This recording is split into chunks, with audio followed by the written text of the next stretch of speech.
Во-вторых, вы все знаете, в августе 2020 года указом главы Николая Сергеевича была утверждена стратегия арктической зоны, развития арктической зоны республики, имеющая цель развития Арктики и предотвращения для этого оттока населения из территорий. По этому важному событию предшествовала напряженная многогранная подготовительная работа, в которой внесли свой вклад многие профильные министерства, ведомства, организации. Главное, что очень важно, участвовала общественность Севера, Общественная палата и совместно с Государственным собранием СДМ. По всем направлениям жизнедеятельности человека, в том числе обеспечение создания достойных условий проживания, труда и отдыха человека Севера. На совещании главы республики в августе 2020 года по разработке комплексного плана социально-экономического развития поселка Тикси, правильно, как экспериментальное поселение в Арктике всей России, от имени Общественной палаты нами было внесено предложение о разработке отдельной специальной градостроительной концепции, подразумевающей комплексное пространство развития территории Арктики, что было одобрено Айсеном Сергеевичем. Некоторые важные предложения Общественной палаты внесены в итоговый документ научно-практической конференции «Арктика. Территория инноваций», успешно организованной Министерством Арктики и по делам народов Севера. В целом, развитие строительного комплекса, создание благоприятных цивилизованных условий – вопрос, мягко говоря, непростой, требующий скоординированных усилий многих отраслевых министерств, ведомств, в том числе, в первую очередь, научных организаций. Поэтому, посоветовавшись в Общественной палате, мы договорились вынести на обсуждение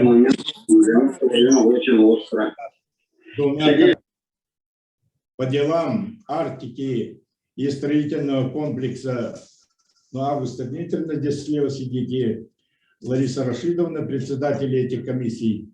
Такой важный вопрос, как выполнение программы переселения из ветхого и аварийного жилья в арктической зоне Республики Саха-Якутия. Сценарий есть у нас, справочная информация с довольно подробным анализом от Союза строителей Якутии и Министерства по развитию Арктики и делам народов Севера у нас имеется. Могли бы мы, конечно, сами проинформировать, однако нам необходимо будет послушать максимально мнение и предложения с мест и исполнителей программы, с тем расчетом, чтобы иметь более-менее объективную реальную картину выполнения этой важной программы переселения. Поэтому прошу подготовиться. Тут, наверное, предупреждены выступающие товарищи. С таким предусловием я слово предоставляю модераторам, организаторам общественного слушания. Августа Дмитриевна, пожалуйста. Вы начнете. Добрый день. В общем-то, мы приступаем к очень сложной проблеме, и поэтому вопросы капитального строительства, они в целом по Российской Федерации на сегодняшний день находятся и отданы как бы на откуп рыночной экономики. То есть, если может человек, то он строит. Не может, значит, нигде не выявляется. И в итоге получается, что очень серьезный регион, на который сегодня Российская Федерация уделяет приоритетное внимание, это ускоренное развитие арктической зоны Российской Федерации, у нас остается вне поля зрения всех. Не случайно Егор Афанасьевич Борисов, еще будучи главой, 5 лет назад сказал, что в Арктике мы ничего не строили уже почти 30 лет. Оно так и есть. И вот в связи с этим, значит, мы сейчас хотим только частичку этого большого объемного вопроса, как капитальное строительство, а конкретно то, что касается социальных условий жизни людей, потому что без жилья, естественно, человек не может быть. И вот в этом случае по Российской Федерации существует программа переселения из ветхого и аварийного жилья. На этом фоне разработаны в регионах свои собственные программы. И мы до 2025 года действует адресная программа переселения граждан из аварийного жилья по республике Саха-Якутия. Принята она, как уже сказал Иван Иванович, в 2019 году. Поэтому мы вот сейчас хотели бы окончательно послушать информацию. Но кроме того, хотела бы подчеркнуть, что на той неделе в пятницу с визитом в республике Саха-Якутия был полномочный представитель по Дальневосточному федеральному округу Трутнев и министр по развитию Дальнего Востока и Арктической зоны Российской Федерации Чукунков. И одним из главных вопросов их командировки в наш регион была как раз вот эта вот программа строительства, жилищного строительства и переселения людей из ветхого и аварийного жилья. Они, в принципе, одобрили ту работу, которая проводится у нас в республике, но при этом мы с вами знаем, что есть очень много проблем. И вот сейчас у нас мы бы хотели послушать в первую очередь информацию директора Государственного казенного учреждения Дирекции жилищного строительства Республики Саха Игоря Васильевича Ткаченко. Будьте добры, подключитесь, пожалуйста. Добрый день, уважаемые коллеги, уважаемые участники совещания. Слышно, видно? Разрешите, да? Да, действительно, как вы правильно заметили, на территории Республики Саха-Якутия действует программа переселения граждан из аварийного жилищного фонда. Она начала действие в 2019 году, срок окончания программы 2025 год. Значит, программа объемная, это 1 151 000 квадратных метров аварийного жилья, очень финансово емкая, больше 110 миллиардов рублей. Ну, из всех этих квадратных метров на территорию арктических районов приходится 155 000 метров аварийного жилья. Это 496 аварийных домов, 3413 квартир, и в которых проживает, ну, данные как бы такие динамичные, но на момент начала программы 8438 человек. Вот, собственно, с этим мы и работаем. Что удалось сделать, да? Значит, ну, в 2019 году, в самом начале программы, арктические районы не участвовали, потому что это для них был первый опыт, скажем так, присматривались, консультировались, и в заявке пошли в реализацию программы только с 2020 года. То есть мы сейчас говорим о 2020, 2021 и 2022 году, ну, я к тому, что удалось сделать. Значит, в рамках заявки 2020 года была охвачена территория по северному УНУСам, арктическая зона, 18 751 квадратный метр. По 2021 году, значит, расселяемая площадь по заявкам районов арктической зоны составляла 14 350 метров. Но мы уже отработали наперед заявки 2022 года, и арктические районы нам выставили 20 054 квадратных метра, из которых 12 000 метров планируется расселять путем строительства на территориях, многоквартирные дома. Выплата возмещения, значит, за 4628 квадратных метров. И, значит, переезд в другой населенный пункт, скажем так, это 3149 квадратных метров. Вот. Значит, это то, что охвачено, то есть получается около 53 000 метров мы уже охватили, понимаем, как их расселить на этих территориях, но в работе еще остается довольно приличная цифра, это чуть больше 100 000 квадратных метров, чем мы планомерно совместно с главами муниципальных районов и занимаемся. Значит, повторюсь, основной способ переселения главы районов видит как строительство, потом идет возмещение и переезд в другой район, это стоит на третьем месте. Значит, на сегодняшний день в 5 арктических районах республики введены 11 многоквартирных домов, построены и введены. Это 201 квартира, это Анабарский район, 2 дома, 24 квартиры, Верхоянский, 2 дома, 59 квартир, Верхнеколымский, 1 дом, 44 квартиры, Оленек, 6 домов, 74 квартиры. Общая площадь 9398 квадратных метров. То есть жильцы, проживающие на 9000 аварийного жилья, переехали в новое жилье, ну, тем же самым размером, скажем так. До конца этого года планируется ввести еще 5 домов, из них на Верхней Колыме в Зырянке 2 дома, в Верхоянске 2 дома и в Жиганске 1 дом. Все эти дома на выходе, некоторые уже получили ЗОС и разрешение на ввод, некоторые еще на этой стадии. Документы оформляются. Общая площадь квартир 4405 квадратных метров. Квартир в этих домах. По нашим планам и по тем заявкам, которые утверждены дирекцией и поданы районами утверждены дирекцией, в 2022-2023 годах мы еще планируем построить и ввести в эксплуатацию 22 многоквартирных жилых дома на этих арктических территориях. Общая площадь примерно 18 тысяч квадратных метров. Но это несколько в будущем, через год и немножко позднее. Значит, заявки на 100 тысяч квадратных метров – это жилье, которое будет переселяться в 23-24 годах. Пока нами не принимаются, не приняты, потому что у нас нет еще общего соглашения с фондом. Мы его планируем заключить по 23-му этапу в начале следующего года, где-то до марта месяца. И, соответственно, пойдем дальше уже в части конкретной реализации заявок, в том числе и по арктическим территориям.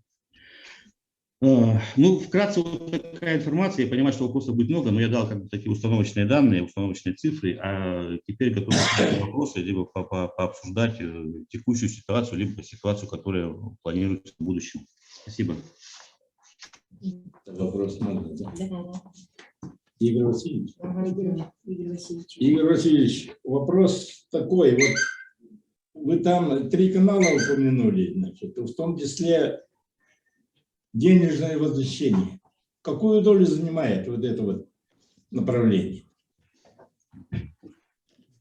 Процент. Да, спасибо. Ну вот смотрите, пока вот из того, что я сказал, да, из 53 тысяч метров, которые как бы охвачены заявками, да, на возмещение у нас запланировано 364 квартиры, 17 тысяч, почти 18 тысяч метров. Это опять же в рамках тех заявок, которые подают муниципальные районы и в которых отражено желание граждан получить денежное возмещение вместо, ну скажем так, вновь построенной квартиры. Это чуть больше 10%. Если брать 155 тысяч метров общий объем, а 18 пойдет на компенсацию, ну чуть больше 10%. Вопрос я задаю как бы не случайно, но вот как раз вот эта вот позиция возмещения, значит, денежное, значит, как бы отвлекает, наоборот, люди из Арктики вместо того, чтобы там закрепиться, значит, выезжают же в центральную улицу республики, в том числе Якутск. То есть это как бы противоречие стратегии развития арктической зоны республики получается. Я лично так понимаю. Какое объяснение другое может быть? Как тогда привлечь, значит, для развития Арктики местное население? Если мы способствуем тому, что люди, наоборот, переселяются из Арктики в центр. Я понимаю, каждый имеет свой выбор, но тем не менее, для вашей политики.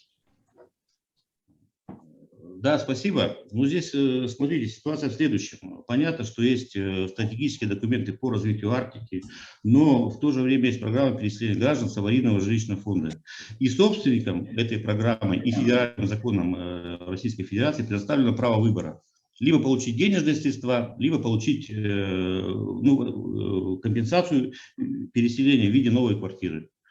Вот, собственно, то, что о чем мы сейчас говорим, эти 18 тысяч квадратных метров, 394 собственника или семьи, они выразили желание получить денежные средства для того, чтобы, ну, не знаю, может быть, либо выехать с этого района, либо остаться в этом районе, приобретя там или построив что-то другое.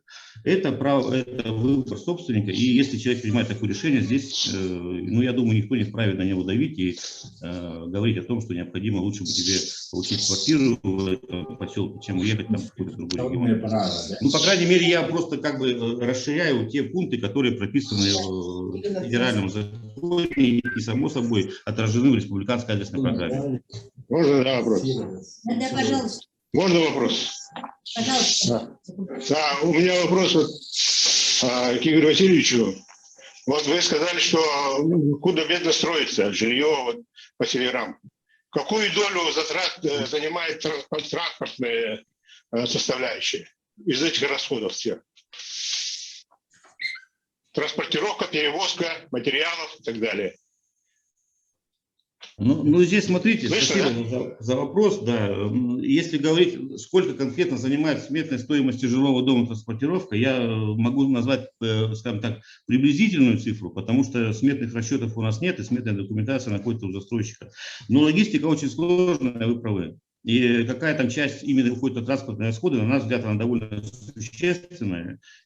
Что, Тогда у меня второй вопрос. Да. Есть, да, не секрет, что затраты намного превышают само строительство. Поэтому не лучше ли нам создавать малые такие строительные базы по каждому району в будущем? Или вот сейчас, в настоящее время. Все равно нам надо работать по Арктике. Так ли? Согласен. Такое предложение, оно имеет место быть, это уже обсуждается, создание таких больших, ну, либо небольших кластеров, каких-то якорных на северах в определенных пунктах, где это возможно сделать. Да. Это все в стадии обсуждения, да. Ну, пока решение обсуждается, но конкретного решения пока нет. На какой территории будет, как это будет выглядеть, кто будет заниматься, кто будет оператором, это все в стадии обсуждения. Это такое есть, да. Ну, в каждом районе, в районном центре нужно, чтобы создавались. Игорь Васильевич. Как вариант, да. Вот для решения вот этого вопроса создания строительной базы, значит, на местах стройиндустрии, сначала надо нам определиться, из чего мы будем строить. Там на местах-то сегодня никакой базы нет, значит. Из чего будем строить? Все равно, значит, из быстро возводимых пока.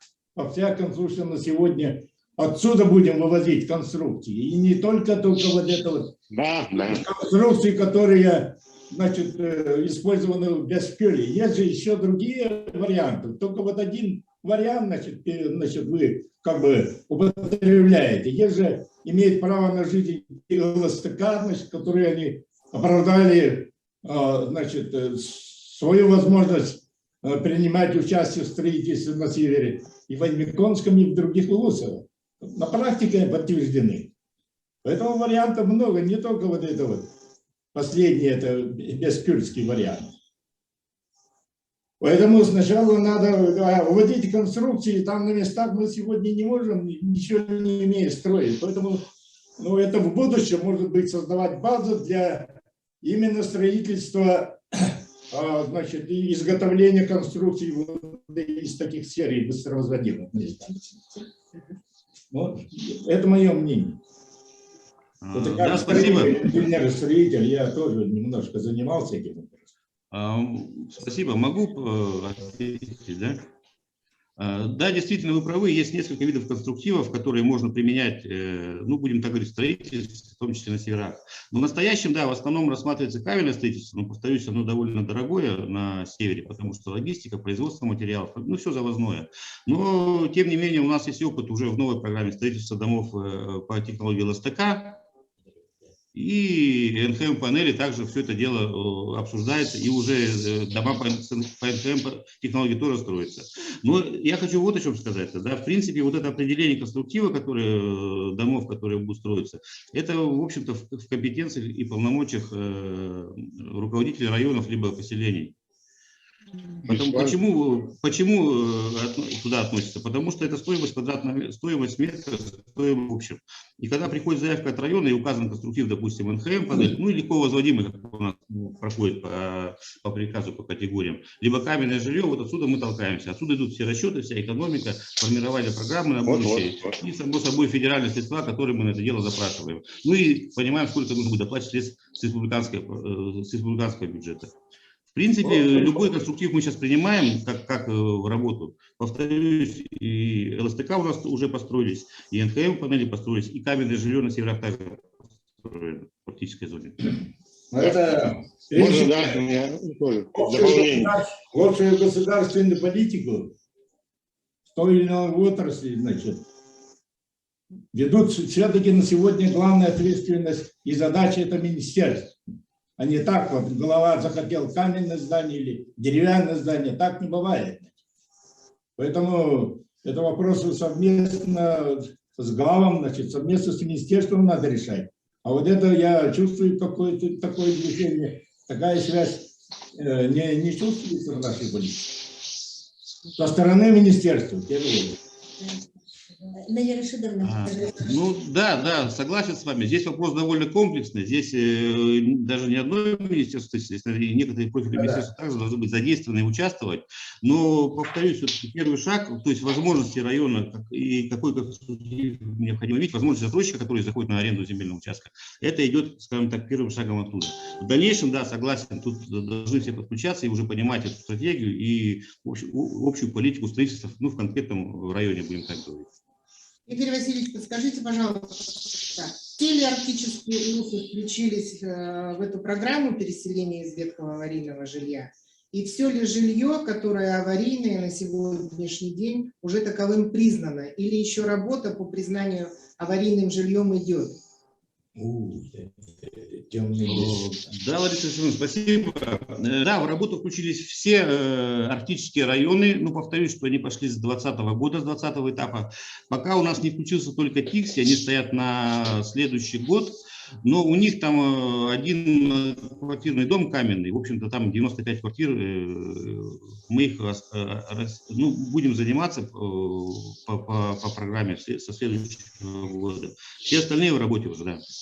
Аварийного жилья, ну я скажу общую цифру, да, если у нас 1 151 000 метров пошли в эту действующую программу, то всего на территории республики в текущий момент 1 900 с небольшим тысяч квадратных метров аварийного жилья, то есть еще плюс 800 с лишним идет. Конечно, на северных территориях тоже довольно много жилья, которое аварийное, но не вошло в программу. Ну, примерно то, что не вошло в программу, составляет тот же самый объем, которым мы сейчас занимаемся. Примерно так. Ну, динамика идет, время идет. Я думаю, что цифра больше 1 миллиона будет в ближайшее время по аварийному жилью, которое не вошло в программу переселения. Но эти 155 только многоквартирные дома, а частный сектор вообще не учтен. Нет, частный сектор – это исключительное условие. Частные дома в программу переселения не заходят. Только МКД, дома, имеющие 2 и более квартир. Ну, это федеральный закон. Не входит. Да, не входит. Частный сектор не входит. Да. Можно, да? Можно мне сказать? В свое время в Московском улусе, в каждом улусе, я считаю, есть возможности для создания вот таких малых предприятий по производству бетонных там и таких конструкций небольших. Ну, песок, гравий, он везде, во всяком улусе.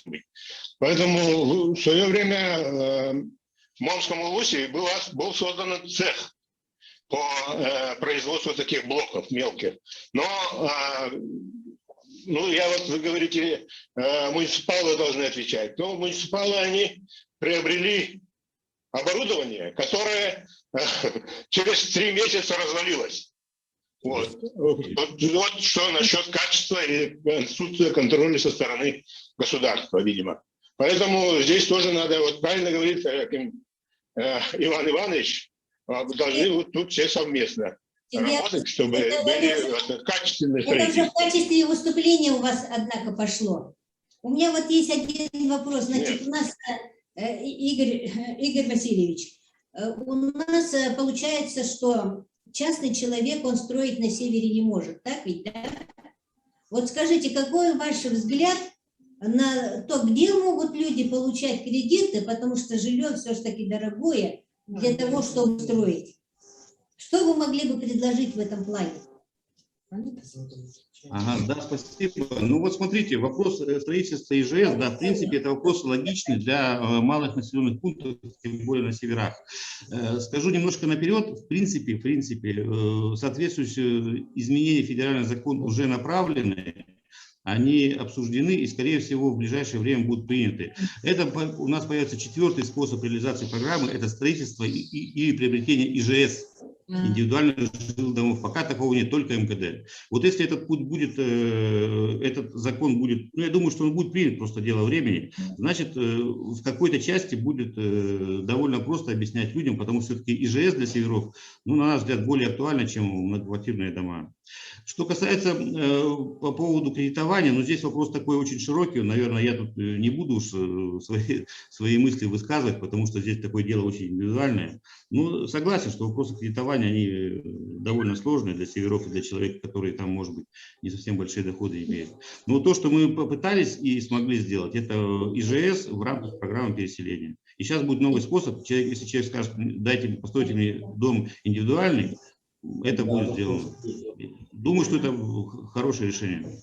Дорогие товарищи, значит, у нас вопросом возможности задать вопросы районов. Кто задает? Можно задать вопрос? Да, пожалуйста, Наталья Николаевна. Здравствуйте. Я поняла, Минстроя у нас нет, да, как говорится, на совещании?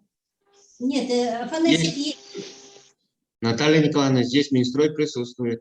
Минстрой, все понятно. Ну, потому что Минстрой осуществляет политику, я к тому, что Игорь Васильевич, он там как больше исполнитель, как я понимаю, как ГКУ, который реализует эту программу, мониторит ее и так далее. А уже политику ведет Министерство строительства. Тогда у меня вопросы... Ну ладно, я пока Игорю Васильевичу тогда задам вопрос. Скажите, пожалуйста, я вот изучила вашу программу, республиканскую программу по переселению из аварийного жилья, и если честно скажу, я немного запуталась. У вас там 5 или 6 приложений, и, как я поняла, первое приложение – это уже адресный перечень многоквартирных домов, которые признаны с указанием там. Он для меня, или как для любого гражданина, является первичным. Я вижу конкретно свой адрес и вижу год его, значит, год окончания переселения. Но между тем я открываю 3-е, 4-е, 5-е приложение и вижу совсем другие цифры. Вот у меня приложение номер 4. Вы говорите, что здесь планы мероприятий по переселению, да?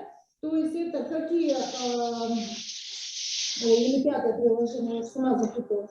Нет, 4-е приложение, планы мероприятий по переселению, и 3-е приложение по реализации, по способам переселения. И я не увидела здесь по этапу 2020 года, как я поняла, которые должны реализоваться к итогам 31 декабря 2021 года, ни одной суммы по субсидии на строительство или приобретение жилья. Вся сумма, которая предусмотрена, там 2 миллиарда 401 миллион, она исключительно предусмотрена по стоимости возмещения. То, что вот Иван Иванович сказал. То есть вся программа по этапу 2020 года настроена на то, что жители, граждане получают исключительно возмещение. Вот. Вопрос, что же первично? Первично приложение номер 1 или первично приложение 3, 4, 5? Спасибо, Наталья Николаевна. Здесь, если так говорить, первично все, потому что там в программе около 7 приложений, которые говорят о разном. Да, первое приложение, вы правильно заметили, там все адреса аварийных домов, которые участвуют в программе, потом идут приложения там по способам, по финансам и так далее, и так далее. Вот то, о чем вы говорите, да, там субсидии, у нас такого нет понятия, в программе не заложено, есть выплата возмещения. Человек, получив возмещение, может им воспользоваться, как он хочет. Построить дом, переехать, купить машину и так далее, и так далее. В программе предусмотрено строительство жилья. Вот то, что вы сказали, основным способом реализации программы является его строительство. Все верно. В программе я не увидела, сколько домов строится, когда они должны быть построены. Есть только 2 индикатора. Это площадь там переселяемая и количество переселенных людей.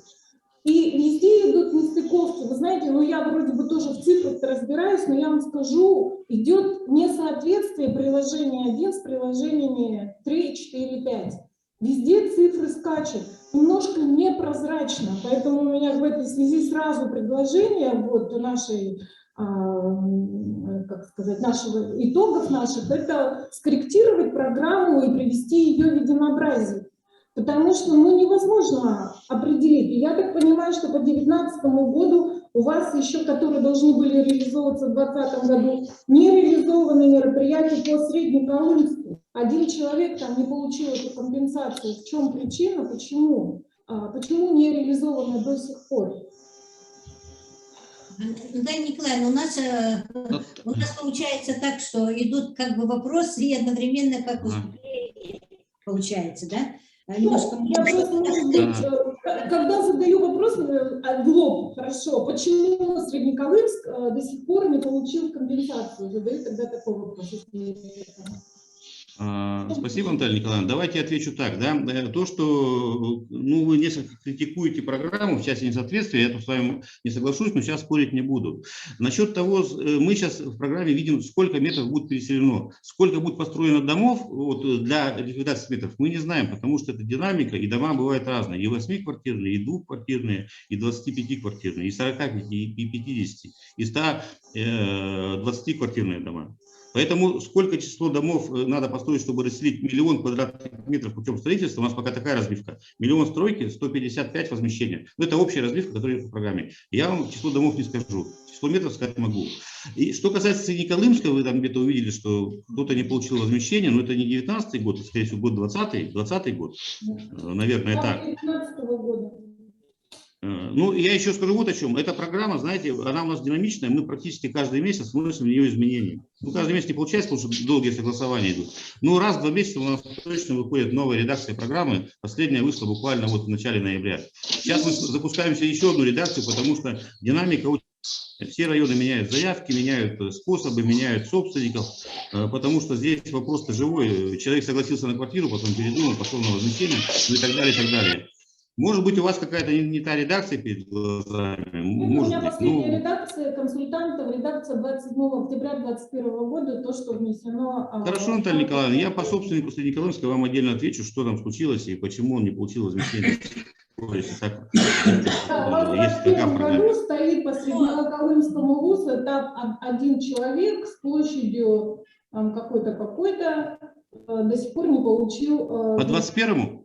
По 2019 году. Я уточнюсь, почему такого, ну, по идее, 19 год давно закончился. Хорошо, я отдельно вам скажу по этому вопросу.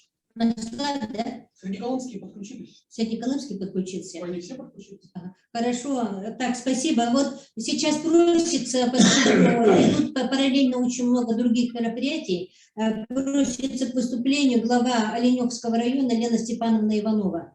Будьте добры, презентацию. Елена Степановна, вы здесь?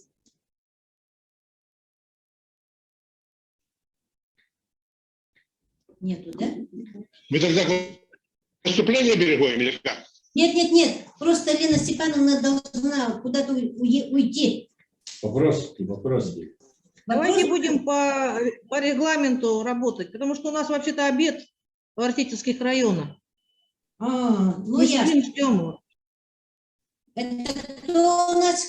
Это Верхнеколымский район. У вас вопросы есть или что?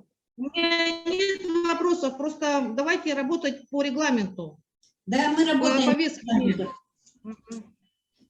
Ну, поскольку, значит, основную политику по строительству у нас делает Министерство строительства Республики Саха-Якутия, вот мы сейчас попросили Евгения Егоровича Афанасьева, заместителя министра, дополнить своим видением, как вот, значит, улучшать жилищную проблему в арктической зоне. Но, во-первых, мы сразу с вами видим, что строятся только многоквартирные и в районных центрах, получается. Село у нас остается за пределами внимания.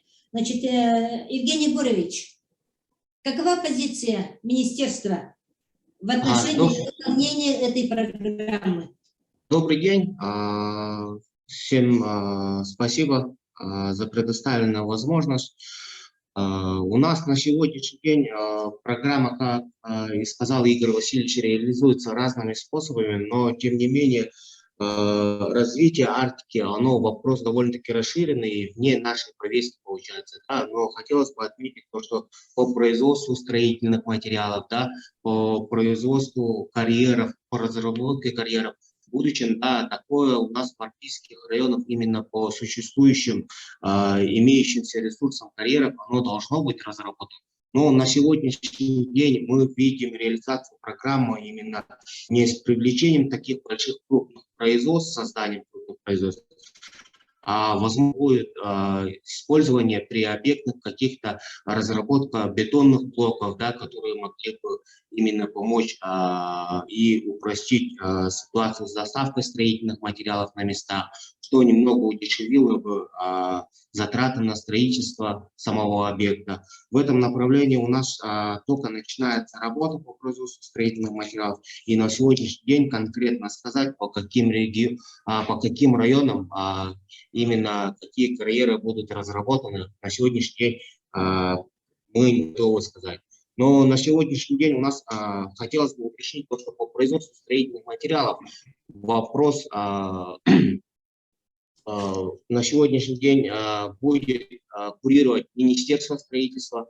Соответствующее решение уже принято на уровне председателя правительства. На сегодняшний день Минстрой, как ответственный за данное направление, уже вносит изменения в положение министерства, и в будущем в данном направлении мы будем вести работу совместно с органами местного самоуправления, совместно с Министерством промышленности, и, соответственно, мы в этом видим довольно-таки большую работу.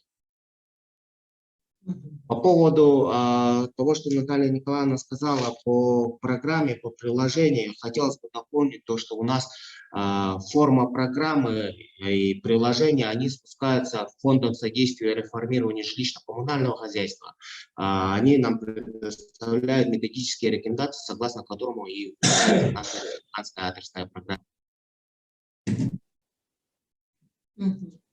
То есть, я понимаю, вы сегодня политику, еще работу по проведению политику в этой части в Арктике не начинали, так понимаю? Работу именно в части производства строительных материалов. А в целом, по строительству по Арктике, какая-нибудь у вас политика есть или нет? В целом, если говорить на сегодняшний день по строительству Арктики, да, сегодня надо признавать то, что строительство, оно в арктических районах идет очень слабо. И мы понимаем, одним из инструментов на сегодняшний день, которые имеются для развития, это программа переселения. Но, тем не менее, мы ограничены федеральным законом, жилищным кодексом, и про это говорил глава республики Айсен Сергеевич о том, что каждый гражданин имеет право выбирать способ расселения и место, куда хочет расселения. Соответственно, то, что у нас довольно-таки большой объем получает возмещением и получает квартиры в других муниципальных образованиях, мы их ограничить тоже не можем. Я не в этом плане. Я уже в своем предисловии говорил, что по предложению общественной палаты сейчас разрабатывается абсолютно новая градостроительная концепция для арктических улусов. Это вообще не только для Якутии, а вообще для, значит, Арктики Российской Федерации в целом будет это новая политика. Так? И это в августе месяца 2020 года. А потом, значит, после этого совещания было научно-практическая конференция, значит, при Министерстве Арктики. Сколько времени прошло-то после этого?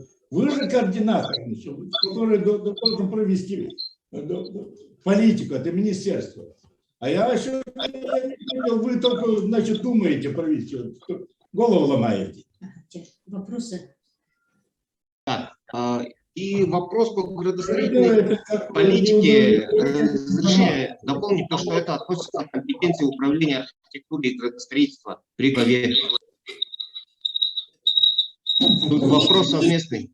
Ясненько. Ясненько. Кафанатию Евгению Егоровичу вопросы будут с района? Люди не работают. С районов есть вопросы?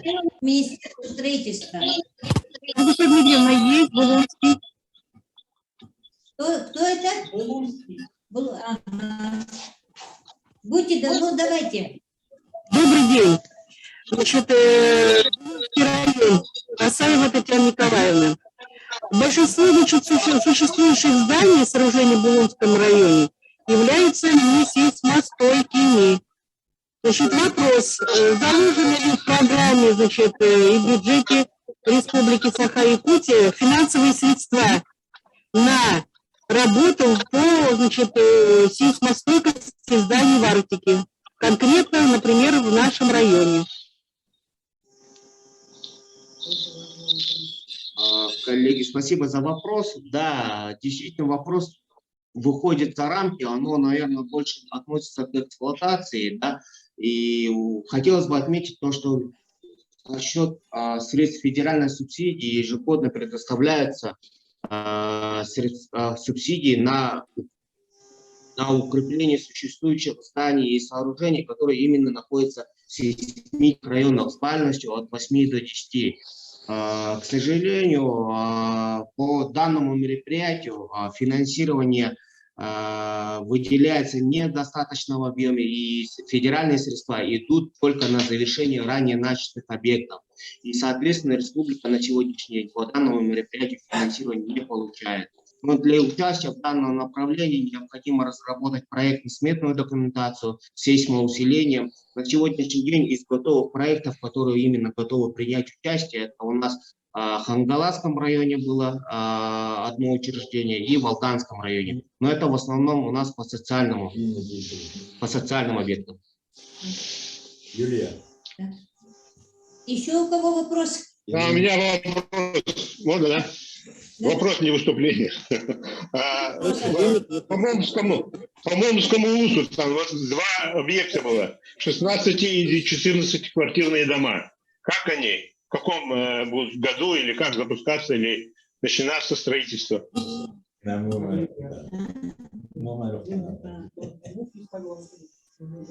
Вопрос понятен, да? Или нет? Повторить? Какие барные выступления? Можете чуть подробнее, потому что у нас в рамках программы или какие-то... Да, в рамках программы село Хану Момского УСа 16-квартирные и 14-квартирные дома. Сейчас мы тогда ему зададим. Евгений Егорович, я отвечу, давайте. Да, по Момскому району планируется строительство этих домов. В настоящем проект проходит госэкспертизу в управлении. Да. И планируется комплектация после документов, да. Хорошо, спасибо. Спасибо. Ну, спасибо. Значит, у нас сейчас... Ага. Вопрос Минстрою.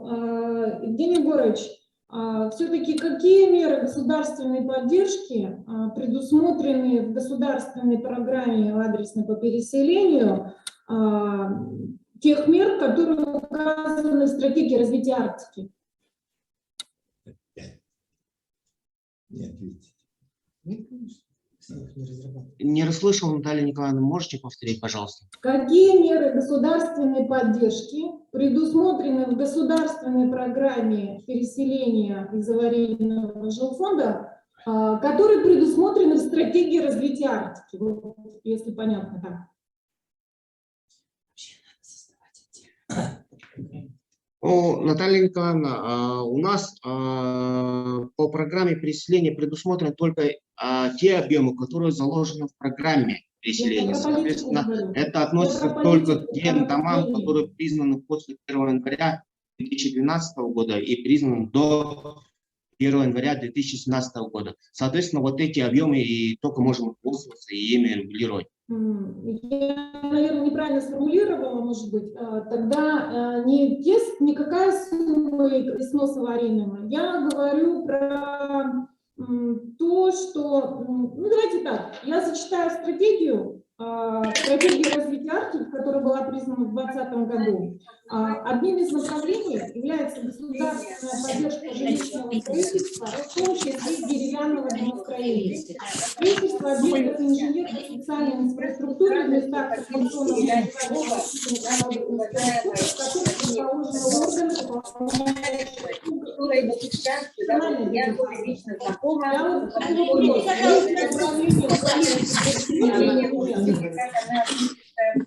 к своим коллегам. Коллеги, ничего не слышно.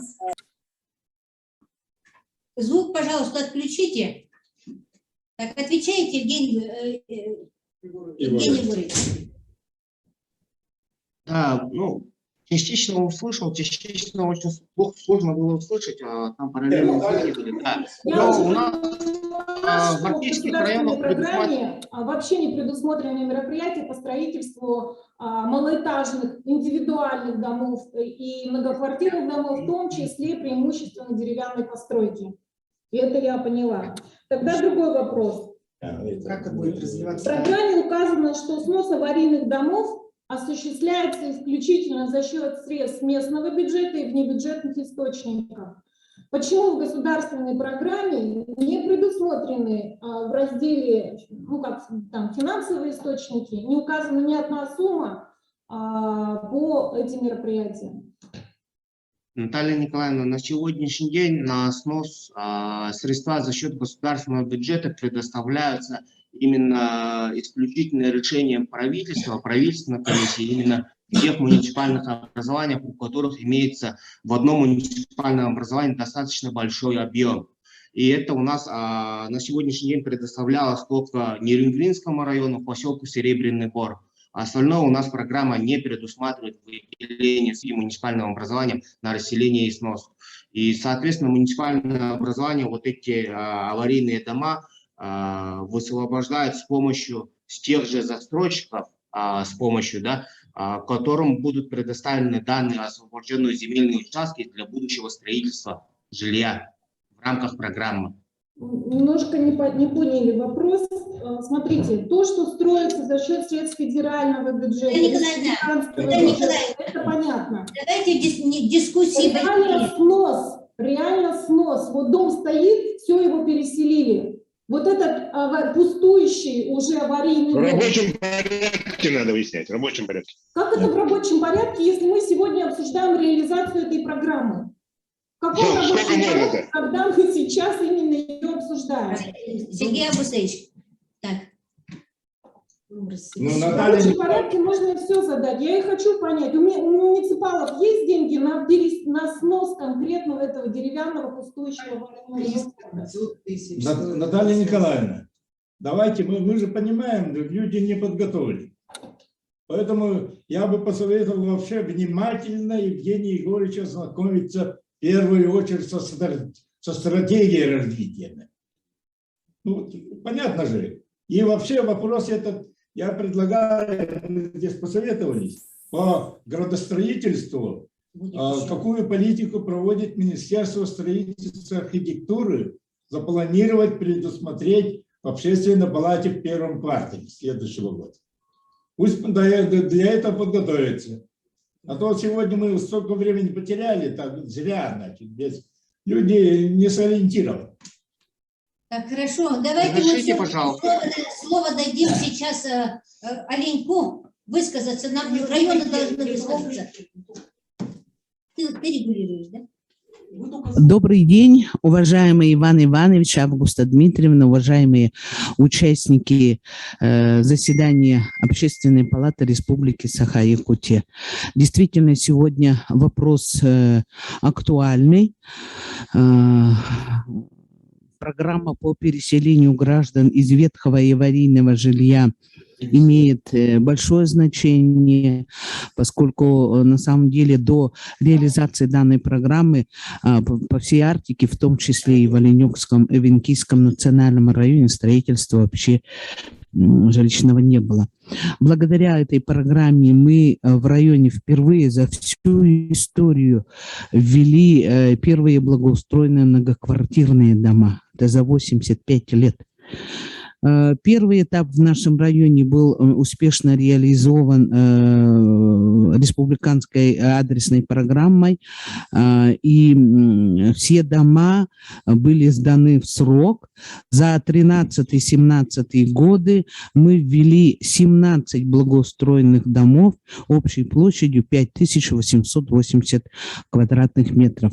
Я не буду говорить по разрезу наслегов, практически все 4 наслега были охвачены, и 351 граждан улучшили свои условия. Второй этап республиканской адресной программы мы включили 59 аварийных домов.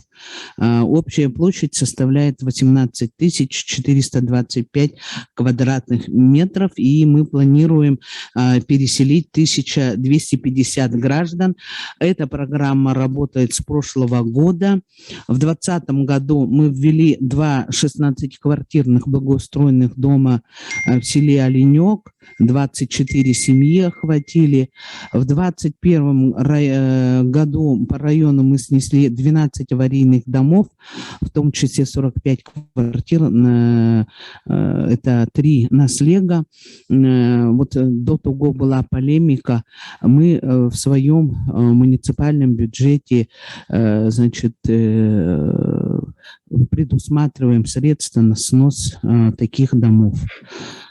Всего в 2021 году введен, 6-квартирный дом в селе Жилинда, 16-квартирный дом в селе Харьялах и 16-квартирный дом в селе Оленек. Еще дополнительно 4 4-квартирных дома в Жилинде мы ожидаем в 2022 году. И кроме того, по этапу 2022 года мы по району всего в программу включили 23 аварийных дома, в том числе 59 квартир. И, мы планируем, что в селе Оленек будет построен 6-квартирный дом. Там уже застройщик определен, земельный участок оформлен. Кроме того, в селе Эйк также будут построены 5 домов, застройщик тоже определен, и земельный участок передан застройщику через аукцион. И в селе Харьялах планируется построить 12-квартирный дом. В селе Жилинда будут построены 8- и 12-квартирные дома.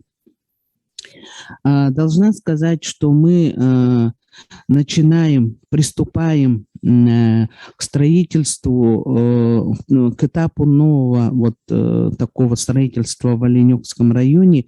Это начало каменного строительства в Оленьке и в Харьялахе. Тут на самом деле уже сваи и так далее, все это начинаем отрабатывать.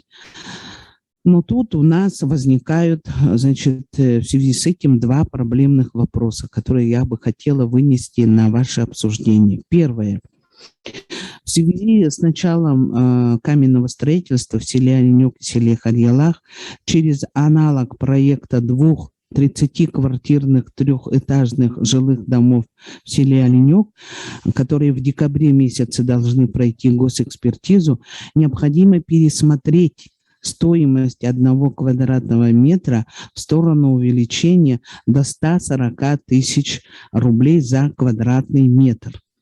Об этой ситуации, в Минстрое знают. Мы неоднократно общались как с Павлом Павловичем, с Игорем Васильевичем, и также знают и работники, соответствующие специалисты.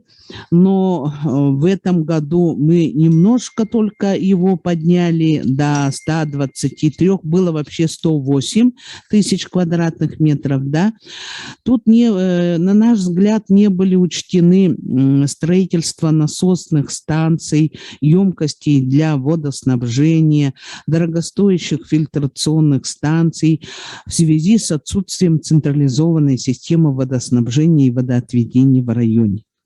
В данное время застройщик с проектной организацией проводит проектирование 2 30-квартирных трехэтажных жилых домов с применением энергоэффективных технологий по рекомендациям Министерства жилищно-коммунального хозяйства.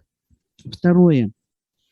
Для арктических районов при строительстве жилых домов по программе переселения из аварийного жилья, где нет централизованного водоснабжения и водоотведения, и в основном требуется реконструкция тепловых сетей и оборудования котельной, мы предлагаем разработать республиканские и федеральные программы для учета затрат по технологическому присоединению к системе водоснабжения и водоотведения. Так как, ну, понятно, что ни один застройщик при сложной транспортной схеме, технологических затратах не в силах, будет испытывать большие затруднения при строительстве жилья в Арктике. Никто же себе в убыток не будет строить. При этом я хочу сказать, что строительство жилья – это то, что предусмотрена такая программа, это очень эффективная и хорошая мера поддержки по повышению качества жизни жителей Арктики, в частности, Оленёкского района. Спасибо за внимание. Готова ответить вопросы.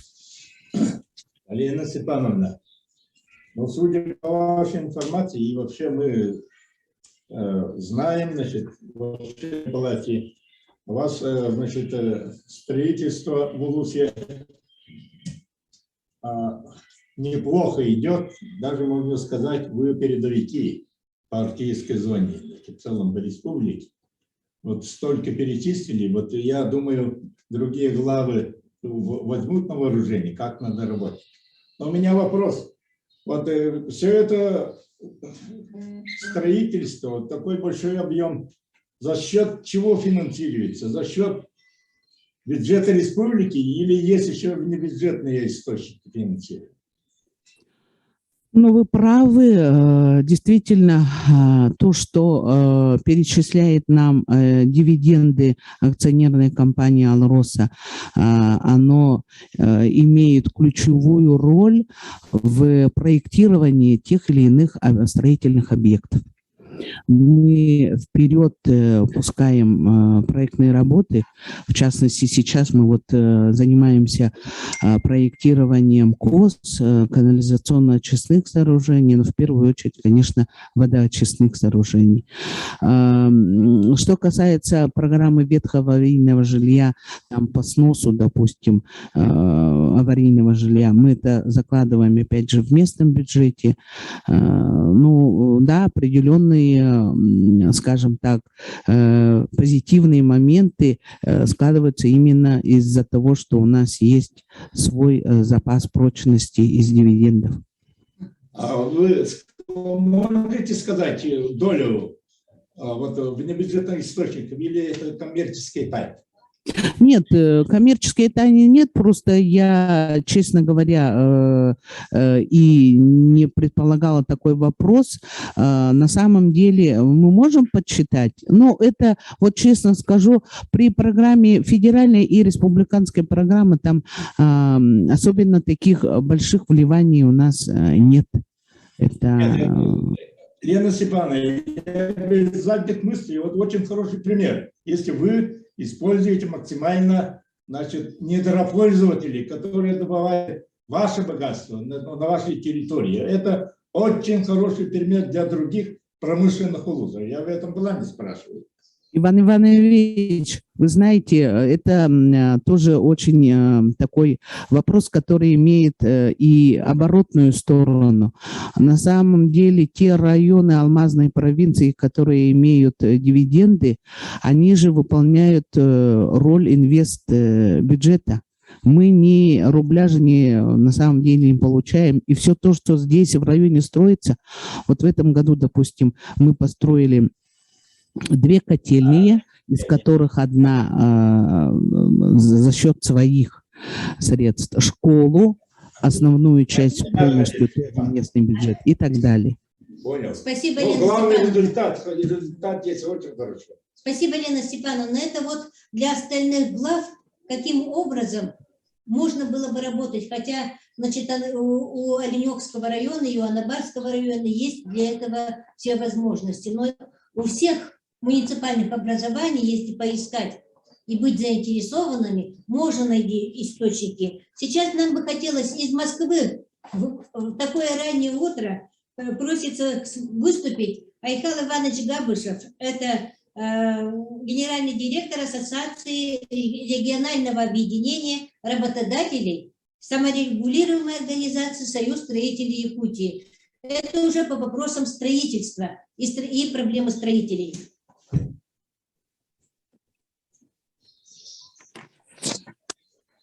Добрый день.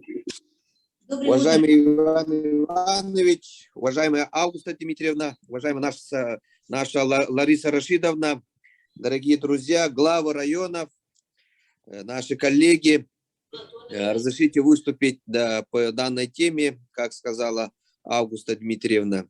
Ну, вы все... 5 минут, ладно? Развитие арктических территорий является приоритетом государственной политики в ближайшие годы. И президент Российской Федерации отметил, что в следующие десятилетия Россия будет прирастать Арктикой и северными территориями. И все происходящее на этих территориях представляет интерес для России. Освоение Арктики – это будущее России, да, мы все это знаем.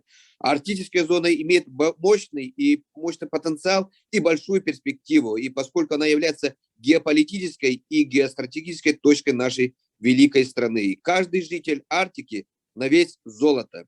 И в целях развития арктической зоны, предотвращения оттока населения, в 2020 году была принята стратегия развития арктической зоны Российской Федерации на период до 1935 года.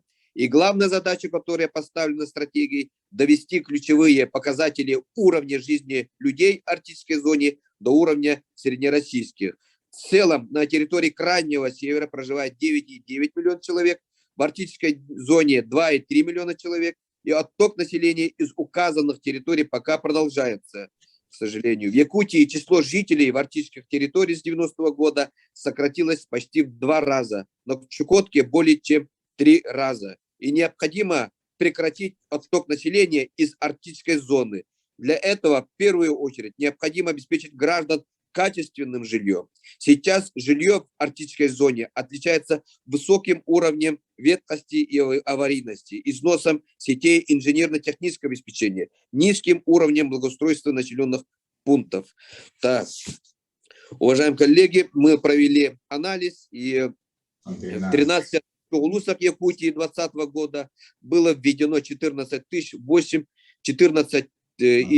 тысяч квадратных метров жилья. Таких объемов жилищного строительства в арктической зоне, конечно, недостаточно. Да. В целом обеспеченность жильем в арктической зоне низкая. И по данным Росстата общая площадь жилых помещений, приходящихся в среднем на одного жителя арктической зоны, составляет 24 квадратных метров, что ниже общероссийского показателя. Да. Доля аварийного жилья в арктической зоне выше общероссийского. Доля ветхого и аварийного жилья в арктической зоне республики составляла 23%. Особенно высока доля ветхого и аварийного жилого фонда в Аллаевском районе. Это 71%. Также необходимо отметить, что под действие программы переселения действующей республики подпадают только многоквартирные дома, признанные аварийными до 1 января 2017 года. Вне программы остаются аварийные индивидуальные дома, дома блокированной застройки, а также многоквартирные дома, признанные аварийными после указанной даты. При этом доля частных домов отдельных арктических улусов достигает 67% всего жилфонда. Так, уважаемые коллеги, у нас конкретные предложения. Так, резюме. Строительство можно сравнить с зеркалом экономики. Состояние строительной отрасли отражает состояние всей экономики и инвестиционного климата в стране, в регионе и отдельно взятой территории. Все, что касается развития территории, начинается со строительной деятельности. И в целях ускорения реализации региональной адресной программы по переселению из аварийного жилого фонда до 2025 года считаем необходимым. Первое. Поддержать инициативу Госсобрания Якутии о внесении в федеральный закон о фонде содействия реформированию ЖКХ положение о возможности строительства индивидуальных жилых домов с применением сборных комплектов домов заводского изготовления МХМ-панелей и приобретение таких домов по программе переселения, а также обеспечения жильем детей-сирот в арктической зоне России. Второе. Рассмотреть целесообразность принятия программы «Арктическая ипотека», предусматривающую субсидирование ставки ипотечного кредитования до 2% годовых. Третье. Разработать механизмы льготного, бесплатного предоставления жилья для многодетных семей, проживающих в арктической зоне. Четвертое. Поддержать законопроект о выравнивании конкурентных преимуществ между строительными организациями, зарегистрированными на территориях Дальнего Востока и арктической зоны, и организациями, зарегистрированными в других субъектах Российской Федерации. Пятое. Поддержать вопрос принятия мер поддержки на фоне существенного роста стоимости строительных материалов строительным организациям, являющихся исполнительными контрактов, заключенных в целях реализации региональной адресной программы по переселению из аварийного жилого фонда до 2025 года, в том числе в арктических районах Якутии. Шестое. Предусмотреть более выгодные условия финансирования застройщиков, участвующих в реализации программы переселения в районах Крайнего Севера, учитывая климатические условия и логистику. Это позволит вести строительство без перебоев. Первое. В контрактах пересмотреть условия оплаты, и дальше установить авансовый платеж в размере до 70% от общей суммы контракта. Дальше промежуточные платежи 25% от стоимости контракта после предоставления застройщикам отчета о фактически выполненных работах по месяцам. И дальше окончательная оплата 5% от стоимости контракта после подписания акта приема передачи квартир. И дальше. Использовать механизм проектного финансирования, использование эскроу-счета, который позволит застройщикам получить бесперебойное финансирование на весь срок строительства. Седьмое, уважаемые коллеги. Предусмотреть возможность финансирования мероприятий по предоставлению субсидий местным бюджетам на оплату расходов по доставке строительных материалов до арктических и северных районов из федерального бюджета. Восьмое. Предусмотреть оптимизацию архитектурно-градостроительных решений с учетом специфики жизнедеятельности в арктических условиях, в связи с чем разработать стандарт комплексного развития территорий арктической зоны России. И последнее, девятое. Определить основные целевые показатели, а также объемы и источники финансирования мероприятий по развитию жилищного строительства, энергетической инфраструктуры и производства строительных материалов в государственной программе социально-экономического развития арктической зоны Российской Федерации. Ну, вкратце так, действительно, Ткаченко и министерство в этом направлении работу ведут, но нам надо объединиться, и мы благодарны вам, нашей общественной палате, что провели и инициировали такое совещание. Да. Айкал Иванович. Доклад я отправлю, там большой, достаточно большой доклад, но меня попросили выступить только на 5 минут, поэтому я ограничил, только резюме озвучил, а так доклад в полном объеме вам отправлю. Там много интересного. Айкал Иванович, вы будьте добры, вот разъясните, пожалуйста, и вот многие, наверное, участники сегодняшнего обсуждения не все, наверное, понимают, значит, какую роль имеет ЦРО, Союз строителей Якутии, значит, в развитии, значит, в реализации стратегии развития арктической зоны, в частности, по, значит, строительству конкретно. Какая роль? Спасибо, Иван Иванович. Но мы являемся общественной организацией, которая объединяет, как профессиональное сообщество строителей, объединяем все строительные компании нашей республики. И еще вот буквально в прошлом году меня назначили координатором по Национальному объединению строителей России по Дальневосточному федеральному округу, где мы объединяем 17 СРО и 5400 строительных компаний. А по республике мы объединяем, у нас существует и функционирует 2 СРО в сфере строительного комплекса. Это Суросибирь, который объединяет 300 компаний, 350, и Союз строителей Якутии, который объединяет 700 строительных компаний. Да. Мы являемся профессиональным сообществом строителей, поэтому держим руку на пульсе, где, что, как, и совместно являемся надежным партнером государства, и совместно с нашим министерством, отраслевым министерством строительства и другими нашими подведомственными организациями министерства совместно работаем. Да. Спасибо, Михаил Иванович. Спасибо, Михаил Иванович. Значит, товарищи поняли, я думаю и надеюсь, в будущем мы с вами вместе очень большие дела по Арктике можем делать. Если вы говорите, совместно будем действовать. Да, спасибо вам за такой вопрос и за такую тему, которую вы подняли. Очень актуальная. Вместе надо работать. Ну, мы надеемся, что сессию, пленарное заседание, посвященное капитальному строительству, мы с вами вместе проведем. А сейчас разрешите слово предоставить Аргунову Павлу Анатольевичу, руководителю управления Госстройжилнадзора Республики Саха-Якутия, особенно в отношении качества вводимых по этой программе домов. Так? Добрый день, уважаемые участники круглого стола. Управление Госстройжилнадзора осуществляет надзорную деятельность по строящимся объектам, в том числе и по программе переселения из аварийного жилья, в том числе и в Арктической зоне.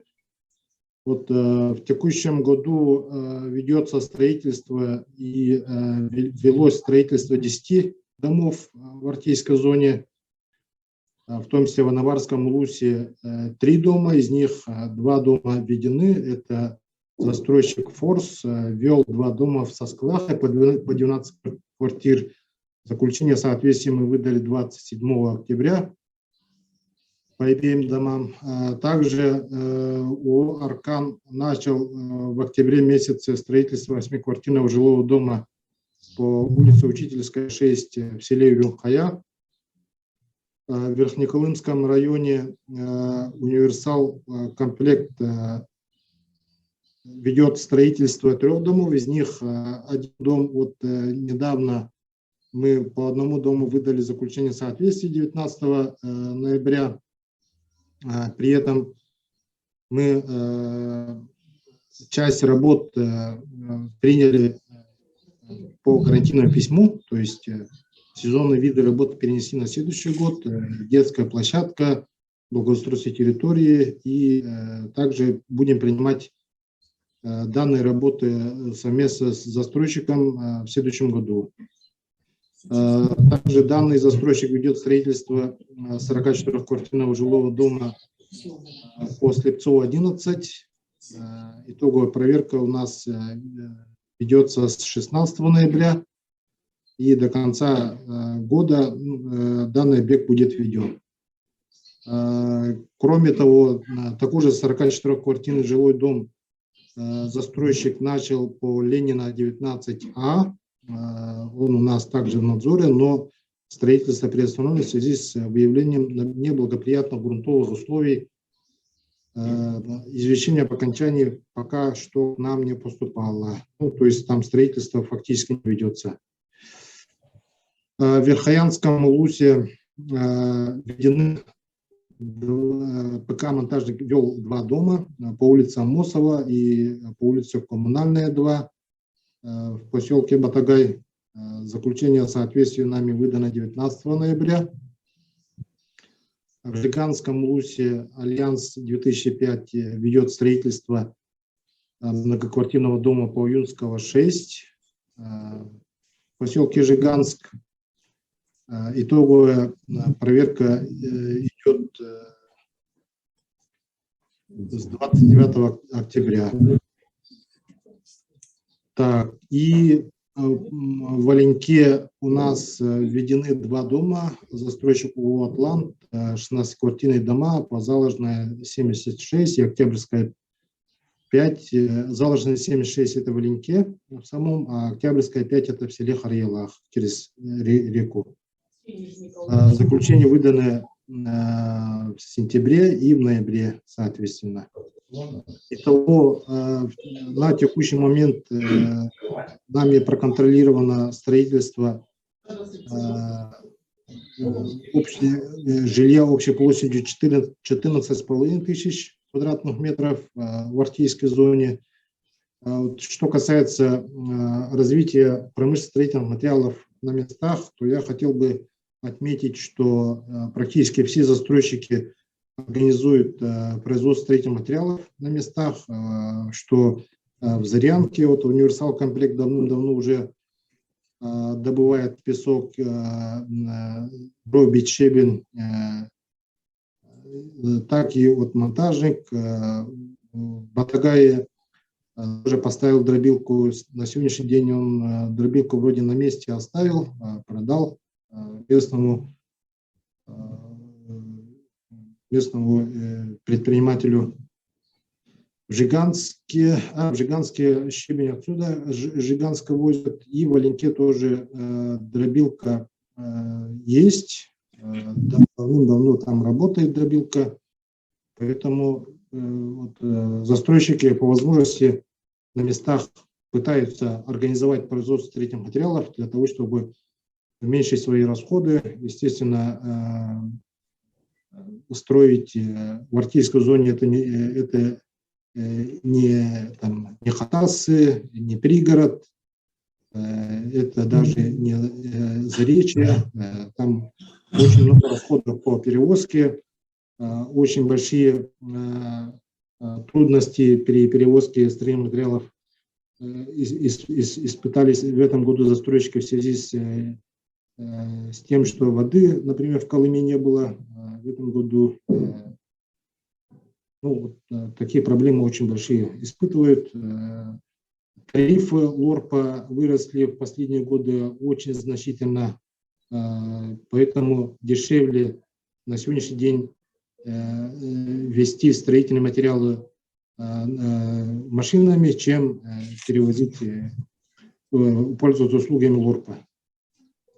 В таких сложных условиях наши застройщики работают. Мы осуществляем надзор за реализацией данной программы в части качества строительства. Также пытаемся найти выходы из сложных ситуаций, как у нас сложилось в текущем году по Батагаю, когда застройщик в целях оптимизации своих расходов убрал балконы, лоджии, исключил из своего проекта, и пришлось искать выход.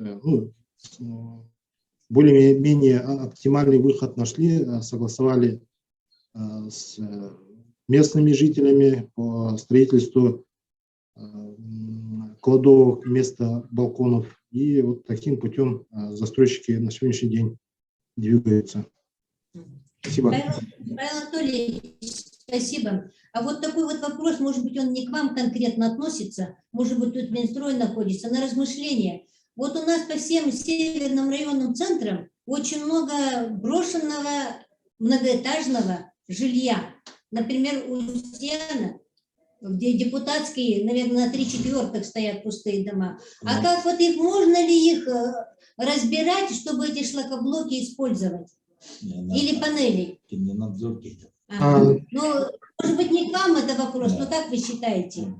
Несколько лет назад в Чокурдахе и в Терском таким образом восстановили дома, незавершенные, брошенные еще с советских времен дома, путем их реконструкции, завершения завершили. В принципе, таким путем можно идти, если провести полное обследование домов, и таким образом попытаться оптимизировать свои расходы застройщику. Но для этого, так как у нас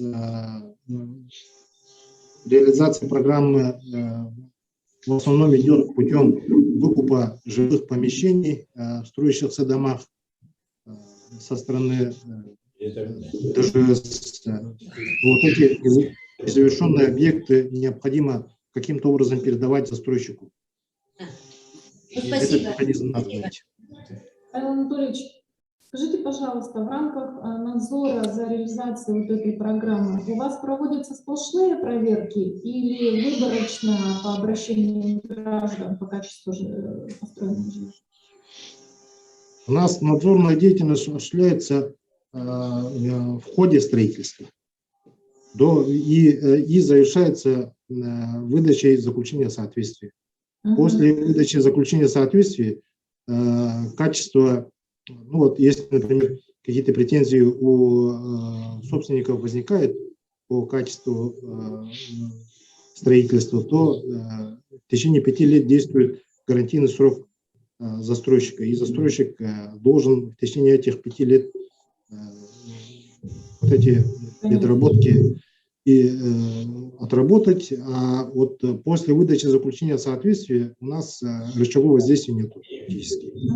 То есть мы не сможем штрафовать. Второй вопрос. Вот вы сказали, 10 многоквартирных домов сейчас строятся в Арктике. Вы сейчас ходите и смотрите там под строительство. А вот во всех ли этих 10 многоквартирных домах, я вот сейчас увидела картинку Оленька, вроде бы, да, красивые трехэтажные каменные дома, но не увидела благоустройство дворовых территорий. Насколько мне известно, благоустройство дворовых территорий входит в смету строительства многоквартирных домов, и в этой части все ли дома у нас благоустроены? Да, естественно, все дома имеют прилегающие территории, имеют детскую площадку, благоустройство территории. Все проекты проходят госэкспертизу, то есть это фильтр такой жесткий. К сожалению, до 2016 года, до внесения изменений в 49-ю статью Градкодекса, данный фильтр не работал, то есть застройщики, которые строили жилые дома этажностью не выше 3 этажей, не проходили госэкспертизу. Проекты делались на коленках, без никаких благоустройств территории, без детских площадок. И вот эти вот огрехи до сих пор аукаются. Ну, с 2016 года все проекты проходят экспертизу, госэкспертизу, поэтому на сегодняшний день такой проблемы нет. Спасибо, Павел Анатольевич. Но у нас есть возможность, чтобы вы более широко подключились к нам при подготовке пленарного заседания, касающегося состояния капитального строительства в арктической зоне, мер по улучшению, по восстановлению этого вопроса, которые, вот так Иван Иванович сказал, в первом квартале мы вас будем ждать и вашу помощь будем представлять. Но сейчас давайте у нас вопрос. поджимает. Очень небольшой. Сергей Анатольевич. Да. Спасибо.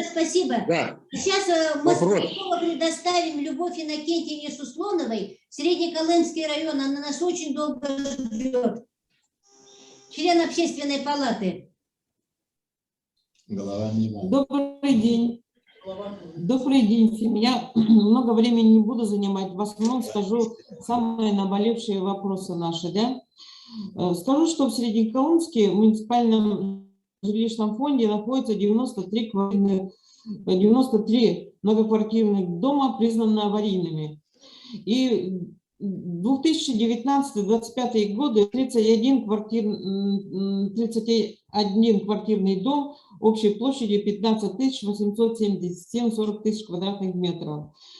В 2017 году признаны аварийными 10 многоквартирных домов. В 2021 году проведены работы по обследованию признаны аварийных 20 квартирных домов. И, значит, и какова ситуация в данный момент в Среднеколымске?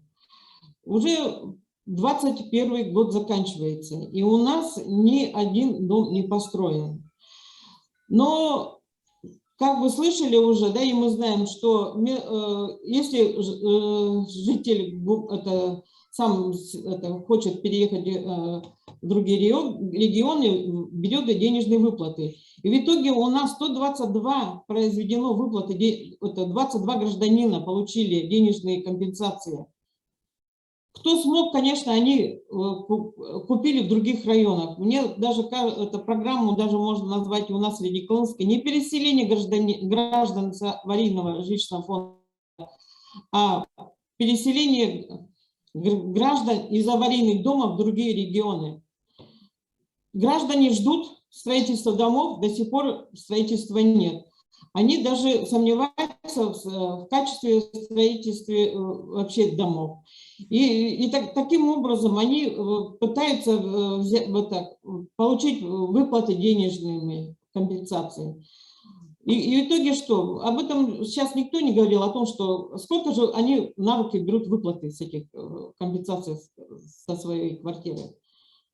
Скажу, что просто 1 300 000 берут, 1 500 000, 2 500 000. Что можно сейчас в данный момент за такие деньги вообще приобрести где-то квартиры? Некоторые получили эти деньги, сидят в руках, держат и не знают, что делать, потому что нигде на эту сумму квартиры, конечно, они приобрести не могут.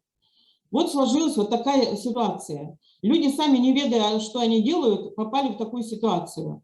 А в самом деле, конечно, было бы вообще переселиться в новые дома, квартиры, которые мы с самого начала ждали. В начале списка было где-то 8 человек, наверное, когда началась эта программа, что они возьмут денежную компенсацию, где-то 7, наверное, 8 человек. С каждым годом оно потом стало увеличиваться, потому что строительство не идет, программу дали денежные компенсации, потом в итоге через год, оказывается, можно будет переезжать в другой регион и там будут выдавать, ну, предоставлять квартиры. Это вообще такой вариант, конечно, и кому устраивает, они стараются переехать. Ага. И получается, ждем, этих квартир у нас нет. И мне вот сейчас я бы хотела задать Игорю Васильевичу, все-таки вообще, когда-нибудь строительство начнется у нас или нет в Среднеколымске? Хорошо, я вот думаю, все-таки надеюсь на будущее, что когда-нибудь у нас начнется строительство. И я вот смотрела сейчас такие дома в Оленьке, построили двухэтажные дома, да вот стоят красивые, как грибы выросли они. А ведь надо учитывать о том, что когда при строительстве многоквартирных домов, пусть это будет 8-квартирные дома двухэтажные, все-таки учитывать сельский уклад жизни у нас в Среднеколымске. Строить дома двухэтажные. Сейчас стали строить с балконами. И все. Вот ваш дом и балкон. И все. Больше ничего нету. А ведь в самом деле у нас же сельский уклад жизни. У нас у многих есть лодки, моторы есть, бураны, где поставить гараж, где нету придомовой территории вообще. Также нет у нас в Среднеколымске водопровода. Вот это учитывать надо. Водопровод обязательно в Среднеколымске. Потому что если будем строить многоквартирные дома, без водопровода это уже, конечно, нам очень сложно. И также я бы, наверное, все-таки отсутствие застройщика, наверное, в основном зависит от того, что их не устраивает стоимость 1 квадратного метра. И поэтому в Министерстве строительства я бы попросила, чтобы они рассмотрели вопрос об увеличении стоимости 1 квадратного метра до 175 000 рублей за 1 квадратный метр. Так, что я еще хотела сказать? И все-таки вот этот вопрос у нас очень острый насчет...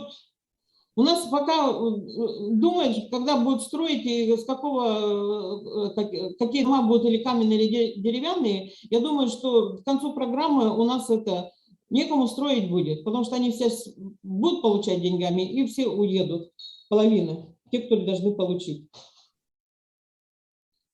Ну вот мне вот все-таки я хочу Игорю Васильевичу точно сказать, когда начнется у нас строительство. Ну, пока он готовится, ждет, Сейчас слово предоставим. Татьяна Николаевна Асаева, Булонский район, вы здесь? Была, она вопрос задавала, исчезла, да? Так. Наталья Николаевна Чукавина. Да, слушаю. Вы выступаете? Ну, давайте коротко так, в общем, скажу. Вот особенно последнее выступление Любовь Иннокентьевны, ну, говорится, до глубины души затронула. Конечно, вопросы благоустройства, создания комфортной среды – это главный и как бы важный фактор закрепления населения, безусловно. Более того, учитывая, что республика занимает первое место в Российской Федерации по количеству доли аварийного жилья, и, как я сказала, в государственной программе нашей, которая утверждена вот в 2019 году, предусмотрены только выплаты. И поэтому предусматривать строительство, вообще вести политику в части строительства жилья обязательно нужно и предусматривать это в государственной программе. И диктовать это, потому что если мы не построим хотя бы для начала первым, да даже будем хоть один маневренный жилфонд, мы вряд ли сможем закрепить. И в этой связи я поддерживаю предложение и Айхала Ивановича в части того, что однозначно нужно предусматривать в 180-м федеральном законе государственную поддержку на компенсацию, может быть, тем более это предусматривается эти расходы на уплату процентов за пользование кредитов, и эта статья расходов у нас в госпрограмме есть, но кредитов, даже пусть будет льготных, на строительство индивидуального жилья. Ведь сегодня же Любовь Иннокентьевна сказала, что нужно учитывать, вот, ну, как сказать, национальные, или будем говорить, сложившиеся уже устои, что люди живут, рыбачат, там, охотятся и так далее, нужно просто элементарно. Поэтому строить и давать кредиты на деревянное строительство, в том числе, это как раз будет и соответствовать стратегии развития Арктики и закреплению. Может быть, еще нужно предусмотреть какую-то льготную ипотеку, вот, ну, как вы сказали, для арктических регионов, совершенно там, вот как Дом РФ сейчас дает для дальневосточников под 0,01%, практически бесплатно. Почему сейчас нельзя нам отработать вместе вот с Дом РФ? Вот, тем более у нас, ну, как сказать, вот одной из проблем является вот эта низкая финансовая доступность. Люди ну, имеют невысокие уровни доходов, те же бюджетники на севере, те же многодетные семьи. Вот. Ну и последнее хотелось бы еще сказать, конечно, нужно предусмотреть в любом случае, изучить стратегию развития Арктики и в этом направлении проводить политику. Как я вначале сказала, все-таки я предлагаю, хоть и документ он живой, и вносить в государственные программы можно хоть каждый месяц и несколько раз в месяц, все-таки привести ее в соответствие, как бы то ни было. Приложение номер 1, в моем понимании, оно первично. Гражданин четко должен видеть, в каком году он будет его дом, или он получит там компенсацию, или построит дом. И уже под него формировать там 3, 4, 5 приложение. Вот, что еще хотелось ответить? Я бы хотела сказать, что нужно обязательно осуществлять контроль по благоустройству территорий, вот, усилить эти вопросы, насколько я знаю. У нас очень серьезно было отставание в этом, и мы, когда в программе «Комфортная среда» умудрялись предусматривать расходы на благоустройство дворовых территорий, построенных вот, по программе переселения. Очень серьезно у нас все равно стоит, как дальше решать, как решать вопросы по программе переселения многоквартирных домов, признанных после 2017 года. Что делать с этими многоквартирными домами? Мы тоже этот вопрос, к сожалению, ну, вообще в эту политику совершенно не услышали. Ну вот, в принципе, наверное, и все, что я хотела сказать. Спасибо, Наталья Николаевна. У нас тут подключился Верхнеколымский район и просит выступить. Пожалуйста, подключитесь, представьтесь для начала. Не менее 5 минут, не больше людей 5 минут. Кто Верхняя Колыма? Я Хантал. Я? Ага, глава, да? Добрый день. Нет, мы просто ждем, нам сказали доклад подготовить, вот поэтому мы хотим быстренько, уже 1,5 часа сидим тут без обеда.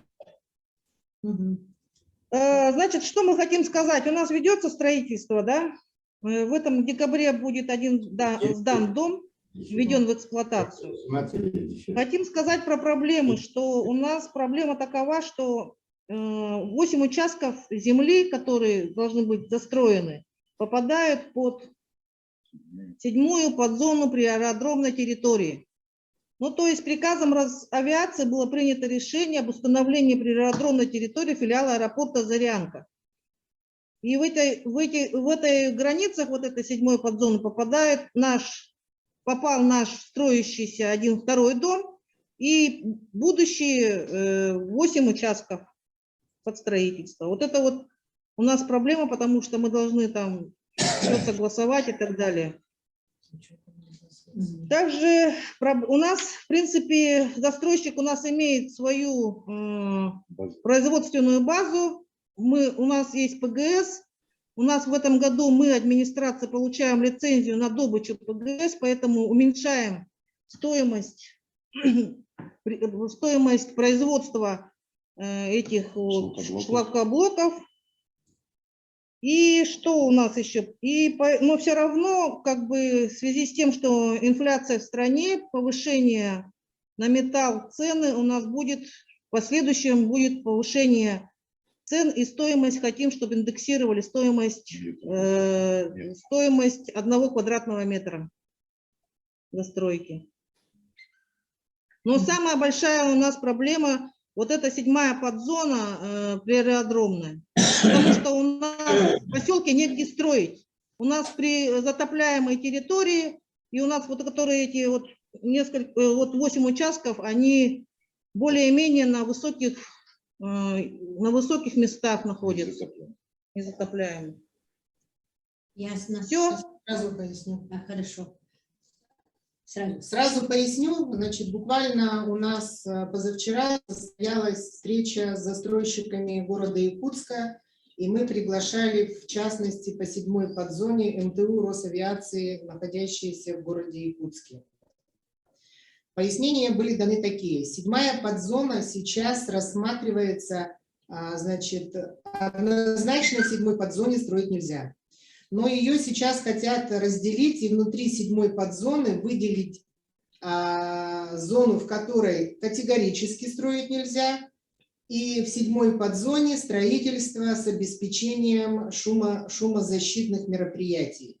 Учитывая, что, так как эти мероприятия, они в принципе для всей России, то учитывая, что строительство в северных районах ведется уже с увеличением толщины стен, с увеличением толщины утеплителя, у нас уже, значит, идут трехкамерные окна, поэтому как бы с точки зрения шумозащиты практически эти мероприятия при проектировании уже выполняются, исходя из обеспечения теплозащиты жилых домов. Поэтому, значит, как пояснил Борисов, глава Росавиации в городе Якутске, ожидается это к началу следующего года.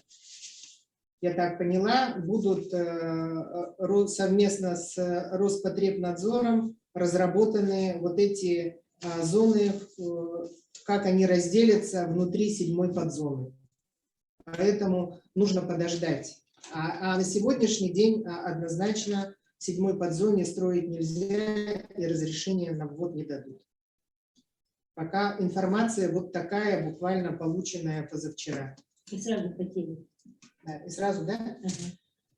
Ну, резюмируя, наверное, все выступления, хочется сказать, что строительство в арктических улусах действительно сопряжено с трудностями, и в первую очередь это отдаленность, это отсутствие местных строительных материалов, это транспортная составляющая, которая съедает огромное количество средств. Дальше выплаты, которые вот сейчас мы послушали, Влад, да, выплаты, которые производятся гражданам, они действительно небольшие.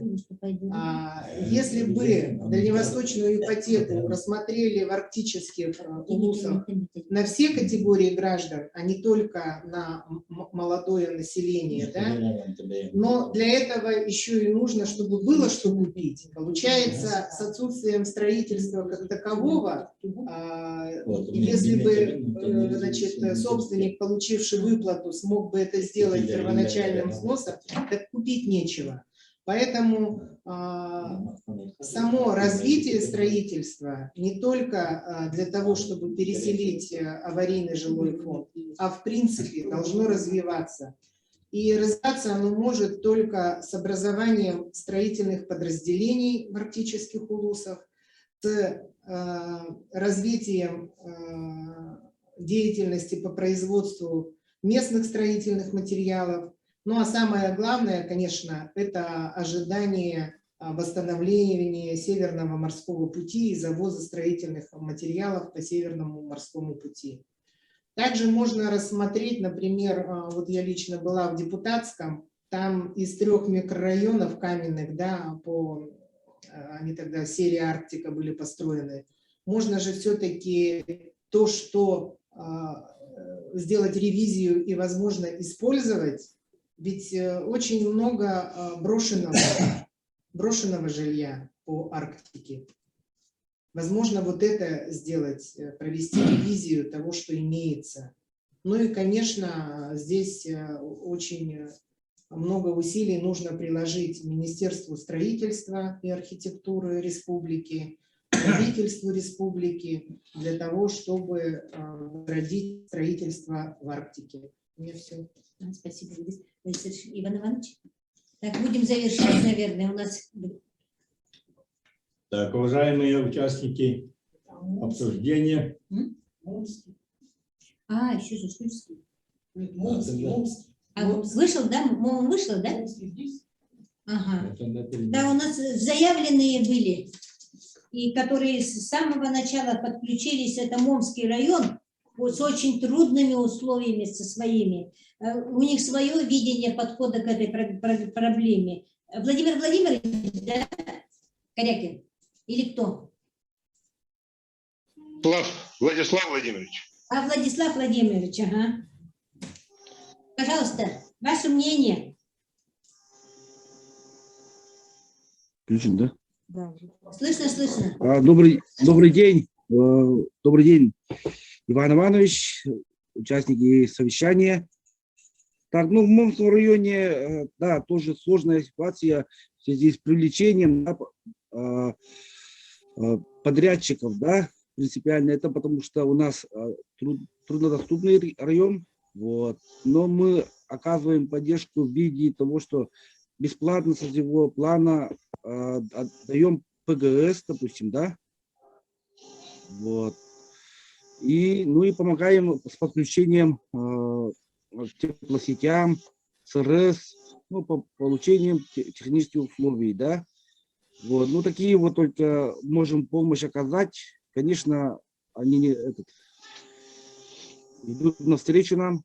А так, конечно, первые дома у нас были ЛСТК, да, 4-5 домов. 4 дома из них холодные. Вот, пока монтажник нам построил, но до сих пор мы сейчас в судебном порядке расхлебываем. Так что мы уже пошли на то, что будем строиться из МКМ-панелей, да, вот, с Алмаз договорились, вот, ну и начали как бы работу уже, да, вплотную. В этом году они нам должны были закончить как бы фундамент, да, но не успели. В следующем году они должны построить нам 2 дома целиком. Вот, дорабатываем.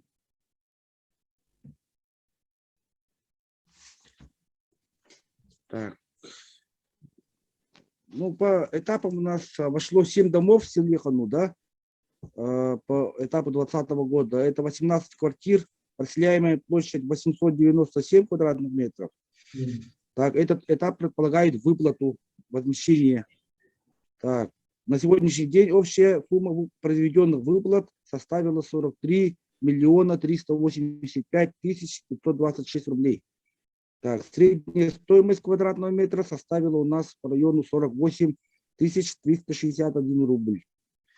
Так, в этап 2021 года вошло 5 домов, вот 10 квартир, отселяемая площадь 391 квадратный метр. Вот.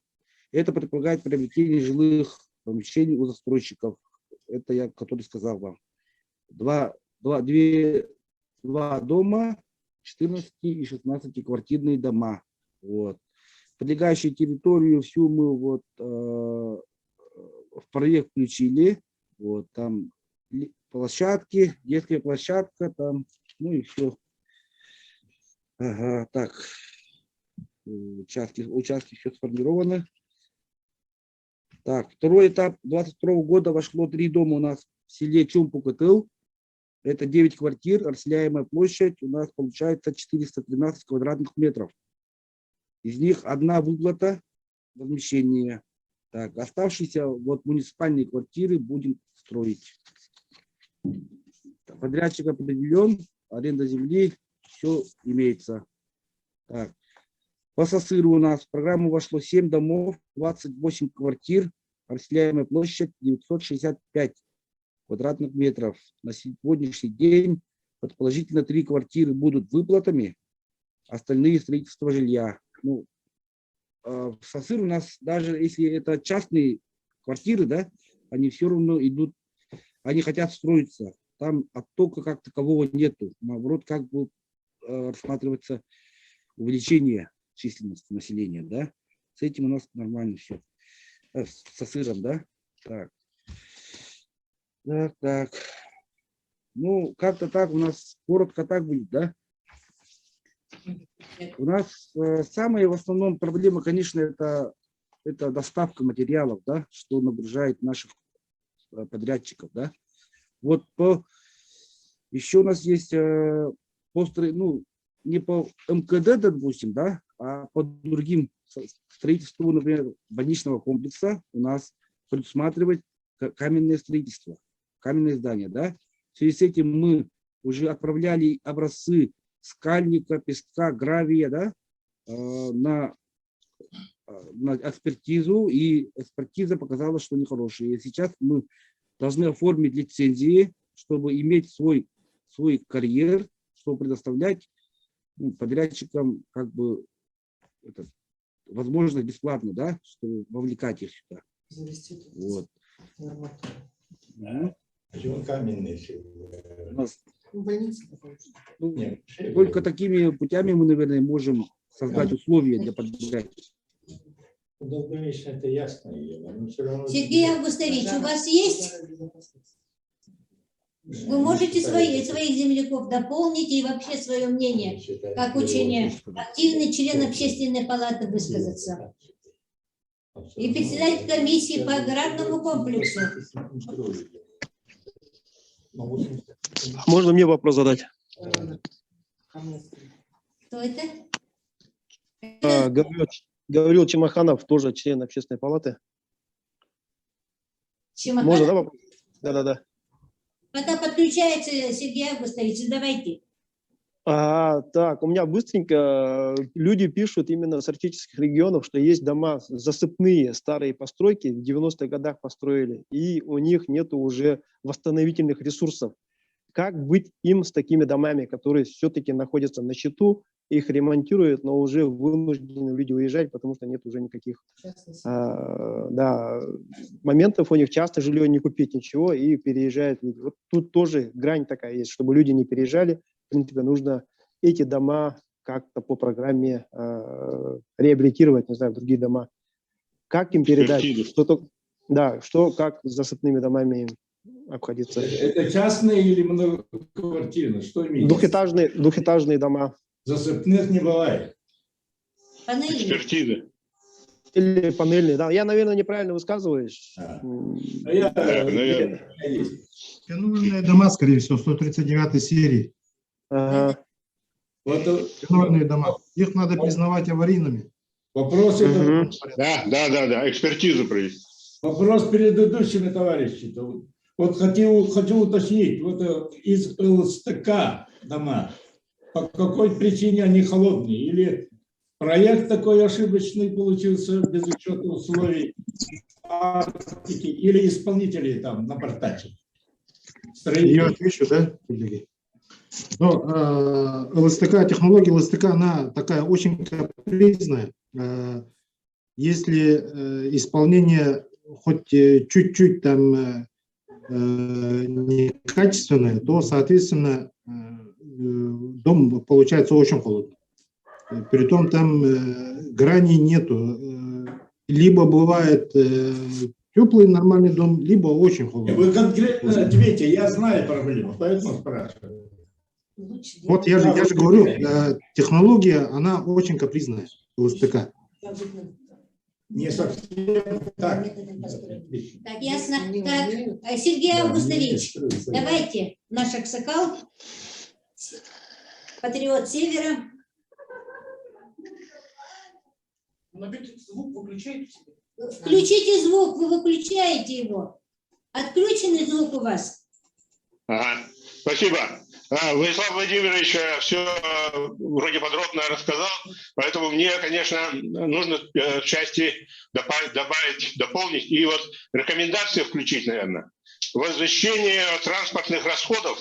Вот, и вот стройнадзор сказал отказаться от услуг ЛОРПа, потому что у них очень затраты большие. Да, может быть. Поэтому эти все затраты надо как-то постараться включить для возмещения, субсидирования транспортных расходов для водного транспорта и для автомобильного транспорта. Потому что в связи с предстоящими потеплением, то есть дороги у нас будут, конечно, ограничены по заводу. И вот то же самое и с реками тоже. Вот реки тоже у нас мелеют, поэтому транспортные расходы надо предусмотреть и там, и там.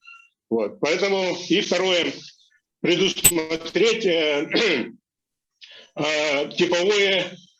для целей обеспечения арктических улусов специалистами, врачей, учителей и так далее, очень трудно туда завлечь. Поэтому на слега особенно. Поэтому практиковать там строительство типовых двух малоквартирных домов, 2, 4 или там даже одноквартирных домов для учителей, для молодых специалистов. Потому что это очень большая проблема обеспечения жильем для молодых специалистов. Так, и, конечно же, последнее. Обеспечение арктических улусов нужно строительной техникой. Во многих улусах, вот, например, в Момском улусе, нету такой, как таковой строительной техники. Кран, экскаваторы и так далее, и так далее. Все эти бульдозера. Вот по каждому улусу надо как-то предусмотреть средства для того, чтобы они приобрели. Все, спасибо. Сергей Августович, мы немножко отстали. Сейчас нет государственных подрядных организаций, которые поставляли бы технику. Все же сейчас... Что у нас еще там просится, да, кто-то? Нет. Нет, да? Я выступлю, да? Ага, да, Иван Иванович. Так, уважаемые... Можно маленькую ремарочку? Вот выступил глава Момского УЛУСа Владислав Владимирович. Ну, поскольку я представляю отрасль ЖКХ, я бы хотела, это вообще касается, наверное, многих других глав. Мы сталкиваемся, предприятия жилищно-коммунального хозяйства, в частности, ГУП ЖКХ, сталкивается с такой проблемой в рамках переселения. Когда мы переселяем, компенсируем людям там, средства или переселяем их из аварийного жилья, мы не смотрим, какую они оставляют за собой задолженность по уплате за жилищно-коммунальные услуги. Вот в частности, Момский УЛУС вот в программе село Ханопась, переулок Северный, дом 2, получили компенсацию, но при этом жители этого дома имеют 56 тысяч рублей задолженности по оплате за жилищно-коммунальные услуги. Поэтому, пользуясь вот этой площадкой, хотелось бы тоже обратить внимание глав муниципальных образований и министерства, чтобы они вот эти вопросы отрегулировали каким-то образом. Спасибо. Принято. С третьего подхода. Так, значит, уважаемые участники обсуждения, Ну, как и ожидалось, значит, живой разговор прошел, поскольку проблема очень актуальная для Арктики. Вот, не зря вот Габышев, значит, Айхал Иванович говорил, что мы даже хуже, чем некоторые арктические регионы строим на сегодня в своей родной арктической зоне. Вот, и постепенно вот наш разговор о выполнении программы по переселению, значит, постепенно перейдет на общие проблемы градостроительства в Арктике. Это ожидаемо было. Поэтому, я думаю, разговор хороший состоялся, и в связи с этим я в своей реплике, значит, предлагал, значит, внести вопрос строительства в целом в комплексе. Мы сегодня только часть задели, значит, внести на рассмотрение пленарного заседания Общественной палаты республики. Но сегодня это первый квартал или второй, рано говорить, поскольку нам надо этот вопрос обсудить, значит, в Совете нашей общественной палаты, поскольку горячий вопрос у нас в республике достаточно. Вот, товарищи, вот я как раз, ну, немножко знаю проблему. Вот правильно задели проблему, значит, возмещения, значит, жилых домов в серии 139, это щитовые дома. В 80-е годы это была передовая технология, когда Сельстрой, значит, вот внес, значит, такое проектное решение быстро возводимых в то время жилых домов, значит, фанерные ограждения, значит, которые заполняются фенолформальдегидом. Это яд на самом деле, и фенол, и формальдегид. И срок действия вот этих, значит, жилых домов 25 лет. Ибо вся Арктика, вот, значит, вся застроена практически из домов двухэтажных 12-квартирных 139 серии. Вот. И практически действительно очень серьезная проблема, значит, возникла для жильцов вот этих домов, которые сегодня в этих домах проживает, срок эксплуатации которых, значит, в 2 раза превысил нормативный срок эксплуатации. Если в 80-х в Белой горе, я там, значит, главой УЛСа работал Обыльского, значит, Белая гора, новенький, такой красивый, как игрушка поселок, который введен в 1974 году, и значит, в Белой горе вот проекту было присуждено даже звание лауреата с вручением, значит, золотой медали ВДНХ Союза СССР. И вот этот поселок построен как раз из этих домов 139 серии. 50 лет прошло. Вот, 1974 года. Посчитайте, это как признали, как поселок признали в 1974 году. А до этого строили же в 70-х годов, 68-9 года. Поэтому это очень серьезная проблема.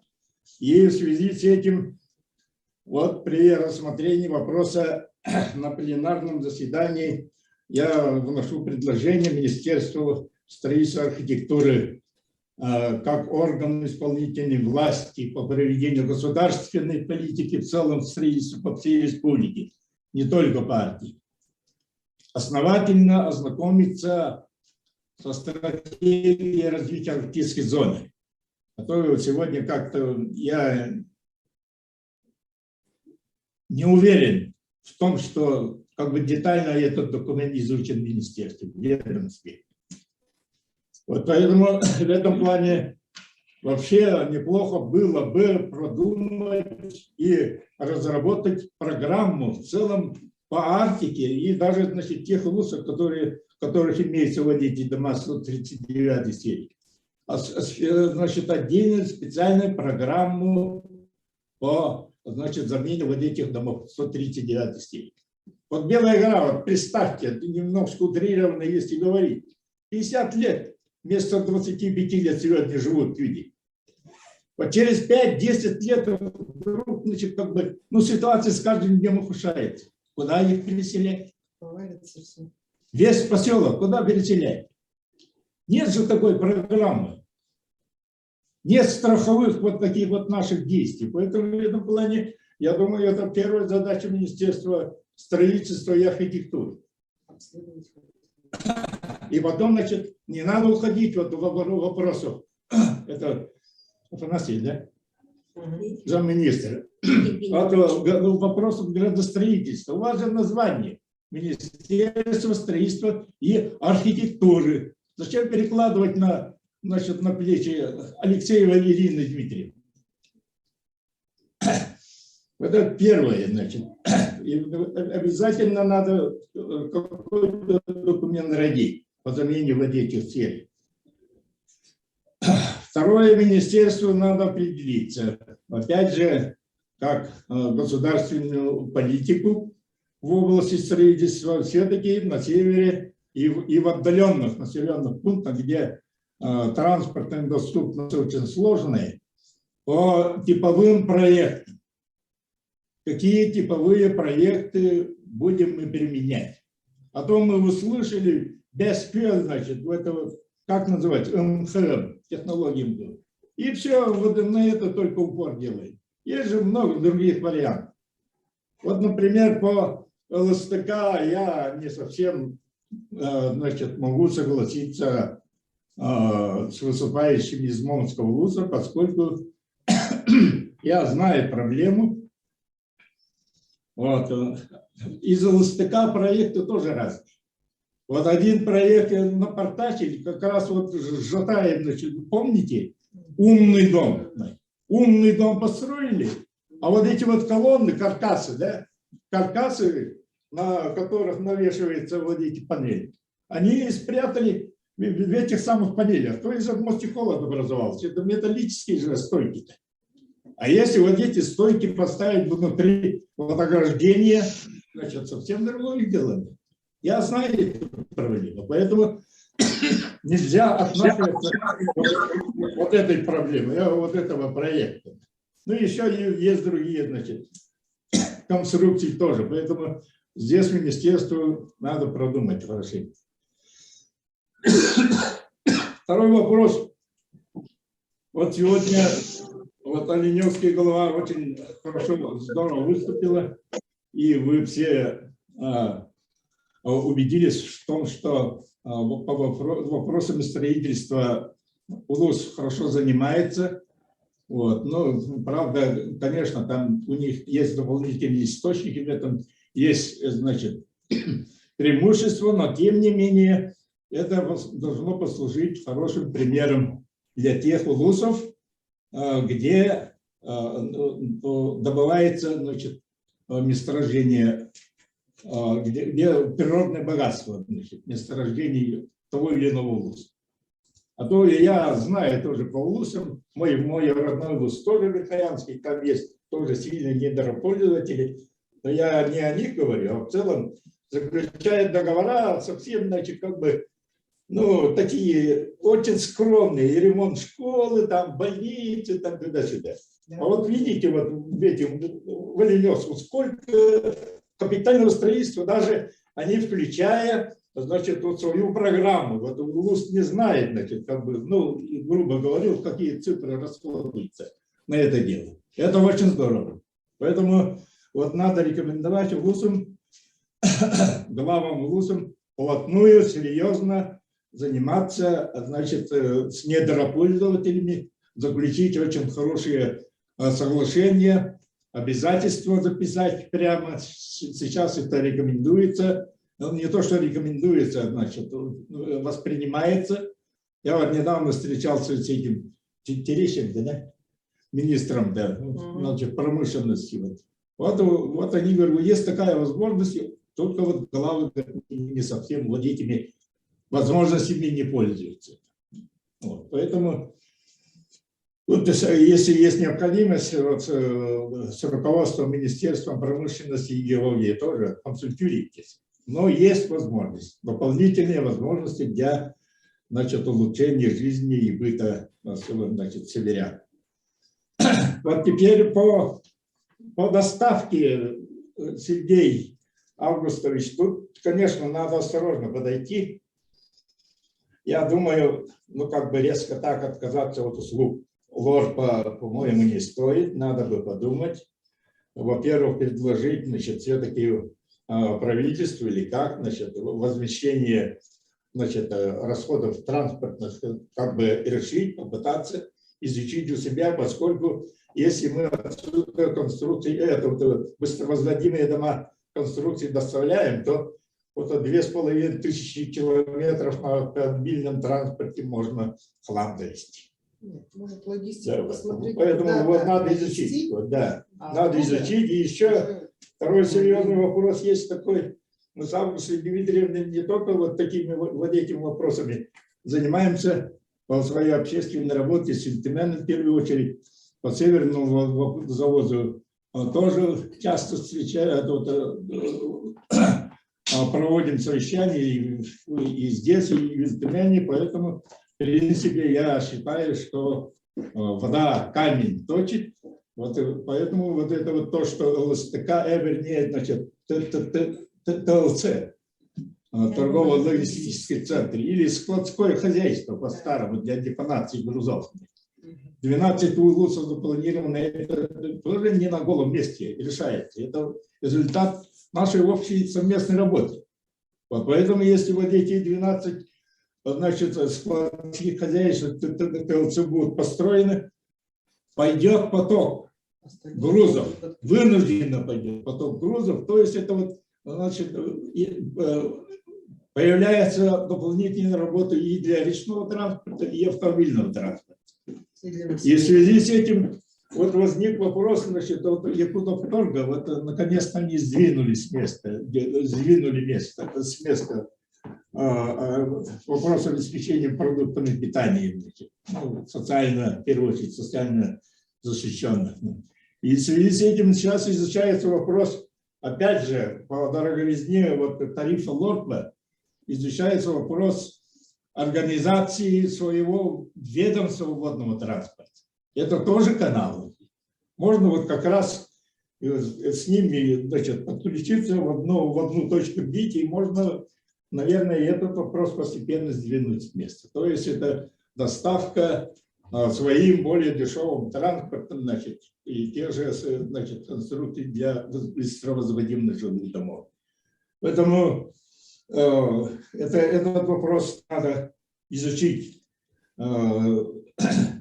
Сергей Августович, мы с вами тут как-то тоже опытные люди. Я извиняюсь за нескромность, главы УЛУСов на свое время.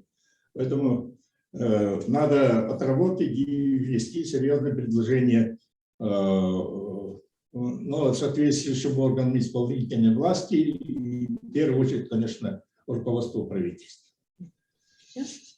Пожалуйста, передавите. Спасибо. Ну, спасибо тем, кто подключился. Я хотела бы отметить, что вот сама на своем опыте, вот второй созыв, работаю в общественной палате, и пришла сначала, думала, зачем эта общественная палата нужна вообще, и как-то даже не обращала внимания на такую структуру у нас в республике. Но вот оказалось, что общими объединенными усилиями мы можем, оказывается, достаточно влиять на решение государственных органов власти. Вот возьмите, значит, северный завоз, Иван Иванович сказал. Ведь если бы не республика, не постоянно всеми структурами со всех сторон не влияла на Российскую Федерацию, может быть, бы северный завод так бы и остался. Но в этом году мы уже часть проблем с тем, что усиленно действовали, сняли. Малой реакции Путин поддержал. Да. И еще, значит, вот поднимаем все время вопросы традиционной хозяйственной деятельности. Сегодня видим из Российской Федерации уже большую поддержку в этом плане в финансовом отношении. То есть, если мы все вместе будем эти проблемы поднимать снизу особенно, мы будем сдвигать с места нерешаемые проблемы и решать. Второе, что инициатива по вот это, откуда возник этот вопрос по переселению из Ветхого Аварийного, это Нижняя Колыма, Черский, значит, глава Колымского, Котельников Петр, еще в прошлом году и на встрече с руководством, на встрече с работниками министерства этот вопрос, эту проблему поднял. Но удивительно то, что вот их сегодня на разговоре, несмотря на наше приглашение, нету. Может быть, интернета нет, но с другой стороны, значит, это говорит о том, что вот такие условия, нет худа без добра, говорится, да, то, что у нас есть ВКСы, они помогают общаться, они помогают нарабатывать опыт в постановке проблем, наверное, опыт решения общих таких задач, главные цели выжимать. Поэтому я думаю, что вот несколько раз проводим, не все. Например, Устьянский район отписался, что у них эта программа вообще не работает. Понимаете, да? Но он и не включился сегодня. Значит, это говорит об уровне работы администрации муниципальных образований. Работники администрации должны во всем участвовать, чтобы им, людям, жилось нормально. Вот поэтому, как бы резюмируя это, я хотела бы сказать следующее из всех выступлений сегодня. Они эмоциональные были, хочу сказать, да? Иногда это даже сверхэмоциональные. Но все-таки основная проблема заключается в том, что это наша адресная программа переселения из аварийного жилья, она является частью федеральной программы. То есть в Российской Федерации существует эта программа, и мы последовательно, они дошли до муниципальных программ. И вот в связи с этим, значит, корень зла состоит в том, что много вопросов замыкается на центр, замыкается на решение федеральных органов исполнительной власти. Поэтому, значит, мне бы хотелось тут подчеркнуть еще помимо всего те проблемы, которые недостаточно освещены в нашем сегодняшнем разговоре. Это то, что у нас в арктических районах вообще невозможно существование внутрирайонного рынка жилья. Вот они переселяются оттуда, покупают, получают эти компенсации, да, или как, возмещение, и покупают они в Якутске, а может и выезжают вообще за пределы республики. И как вот Любовь Иннокентьевна вообще с такой болью говорила, что, может, и не хотели бы они уехать, но строить, опять-таки, капитальное строительство у нас хромает, да? Вот. И второй вопрос очень, это мы его тоже поднимали как-то, это вообще нет кредитных учреждений, если бы человек взял бы ипотеку там или еще что-то, но нет кредитных учреждений в наших районах, никаких. Поэтому вот внутри-то дома-то очень дорого стоят. Вот такие вот два дополнительных еще проблемы, наверное, есть. Поэтому вот исходя из этого, мы думаем, что в рекомендациях у нас должно быть в первую очередь обратить внимание федерального руководства, правительства Российской Федерации на решение вот следующих вопросов. Рассмотреть состояние капитального строительства в целом и возможности его развития в арктической зоне Российской Федерации, разработать концепцию его совершенствования. Ну, вот поскольку я, как член общественного совета Минвостокразвития, знаю, что такие же проблемы существуют, скажем, на Таймыре, такие же проблемы существуют на Чукотке, в его отдаленных районах, поэтому это проблема общефедеральная. Разработать новые стандарты по строительству и эксплуатации зданий и сооружений в арктической зоне. Рассмотреть вопросы разработки и принятия программы «Арктическая ипотека», предусматривающей субсидирование ставки ипотечных кредитов до 2% для всех слоев населения. Как вы знаете, дальневосточная, она действует только на молодых. Так? Принять меры к выравниванию конкурентных условий для организаций, зарегистрированных в районах Крайнего Севера. Ну, это есть проблема, она для всех предпринимателей действует. Правительство нашей республики. В рамках того, что вот приезжавшие наши руководители правительства Российской Федерации особо обострили внимание строительства жилья, значит, мы предлагаем правительству республики ускорить переселение из ветхого аварийного жилья, увеличить финансирование и расширение республиканской адресной программы за счет районных за счет районов Арктической зоны республики. Рассмотреть вопрос обеспечения строительными материалами жителей арктических районов, что тоже снова замыкается на проблемы северного завоза. Управление архитектуры и градостроительной политики правительства провести работу по выработке новых подходов в пространственном развитии северных поселений. Министерство строительства рассмотреть вопрос об увеличении стоимости 1 квадратного метра строительства в арктической зоне. Ну, уже слышали, из нескольких районов это сказали. Рассмотреть вопрос о предоставлении субсидий на строительство 8-квартирного дома для специалистов в Среднеколымском районе. Рассмотреть вопрос о типовой проектно-сметной документации на строительство 4 16-квартирных домов в арктической зоне. Общественным советом муниципальных образований и администрации, наверное, еще, да? Взять под контроль реализацию муниципальных программ переселения из аварийного жилья и задействовать общественность в решении этой проблемы.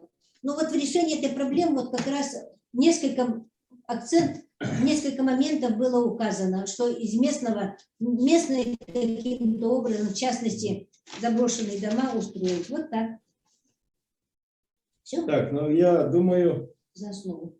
да, мы, в общем, дополним это дело по итогам сегодняшнего разговора, безусловно.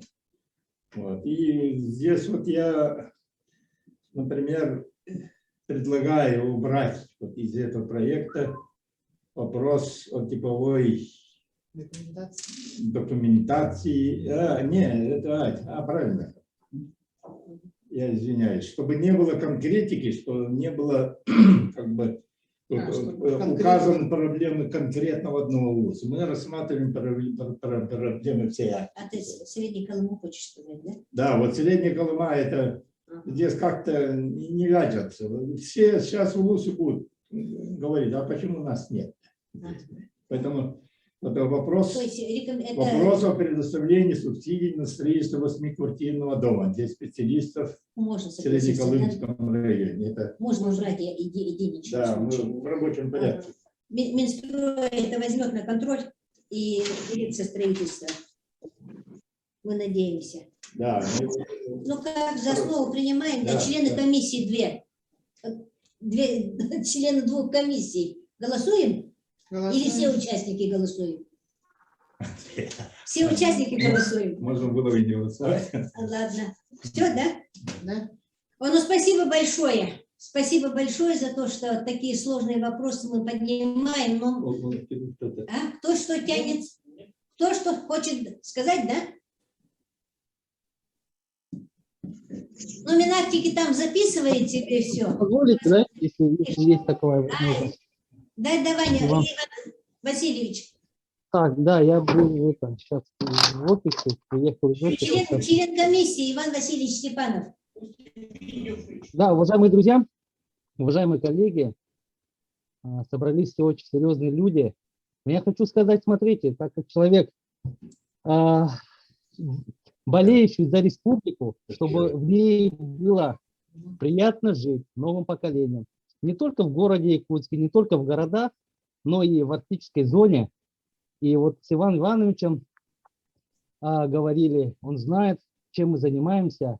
Хотелось бы, чтобы в перспективе, может, 5 лет, 10 лет, либо мы стратегически запланировали, да, чтобы действительно были современные условия жизни. Конечно, государству сейчас сложно, республике сложно, бюджету сложно. Всем сложно, но тем не менее, если мы не пересмотрим, не применим новые подходы в строительстве, а именно в комплексном развитии территории, не обязательно там дорогостоящие, да, какие-то возводить сооружения, объекты и так далее. Но вот в этой логике нам нужно думать. Вот, нужны современные подходы. Поэтому подходы именно и в строительстве, и в организации жизни людей в небольших поселениях. Сейчас время такое, что большие изменения происходят, да. Тут мы регулярно в общественной палате обсуждаем, общественные слушания проходят. И хотелось бы, чтобы мы к этому пришли, к тому, чтобы действительно новые подходы как-то внедрялись. И тогда только мы сможем повлиять на ту ситуацию, которая происходит в арктических районах, это отток населения. Конечно, вот, допустим, в Оленьке достаточно хорошо, но есть другие районы, где очень сложно. Вот. И наше видение, которое вот в рамках стратегической инициативы «Новая модель села», которая возникла в точке пения, она направлена на то, чтобы организовать компактное, автономное самостоятельное. Эти вопросы мы рассмотрим на пленарном. Готовьтесь, пожалуйста, ладно? А сейчас у нас... Хорошо, вы спросили, я хотела сказать. И вот все эти вопросы, о которых вы сегодня говорите, они уже, значит, рассматриваются при разработке, значит, комплексной программы социально-экономического развития поселка Тикси, который должен быть, значит, образцовым поселком для всей Арктики Российской Федерации. Я об этом говорил.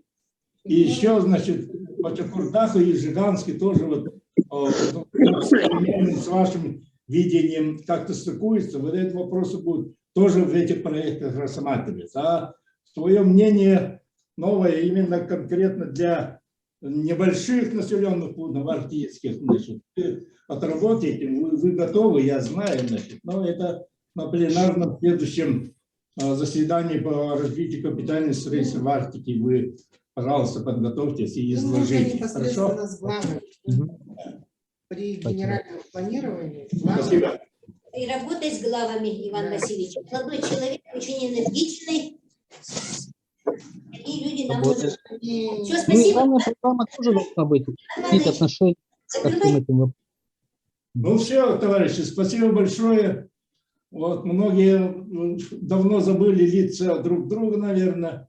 Пандемия не помешала. Мы, значит, очень в таком приподнятом духе 2 с лишним часа рассмотрели один из самых наших важных арктических проектов. Спасибо, всего доброго.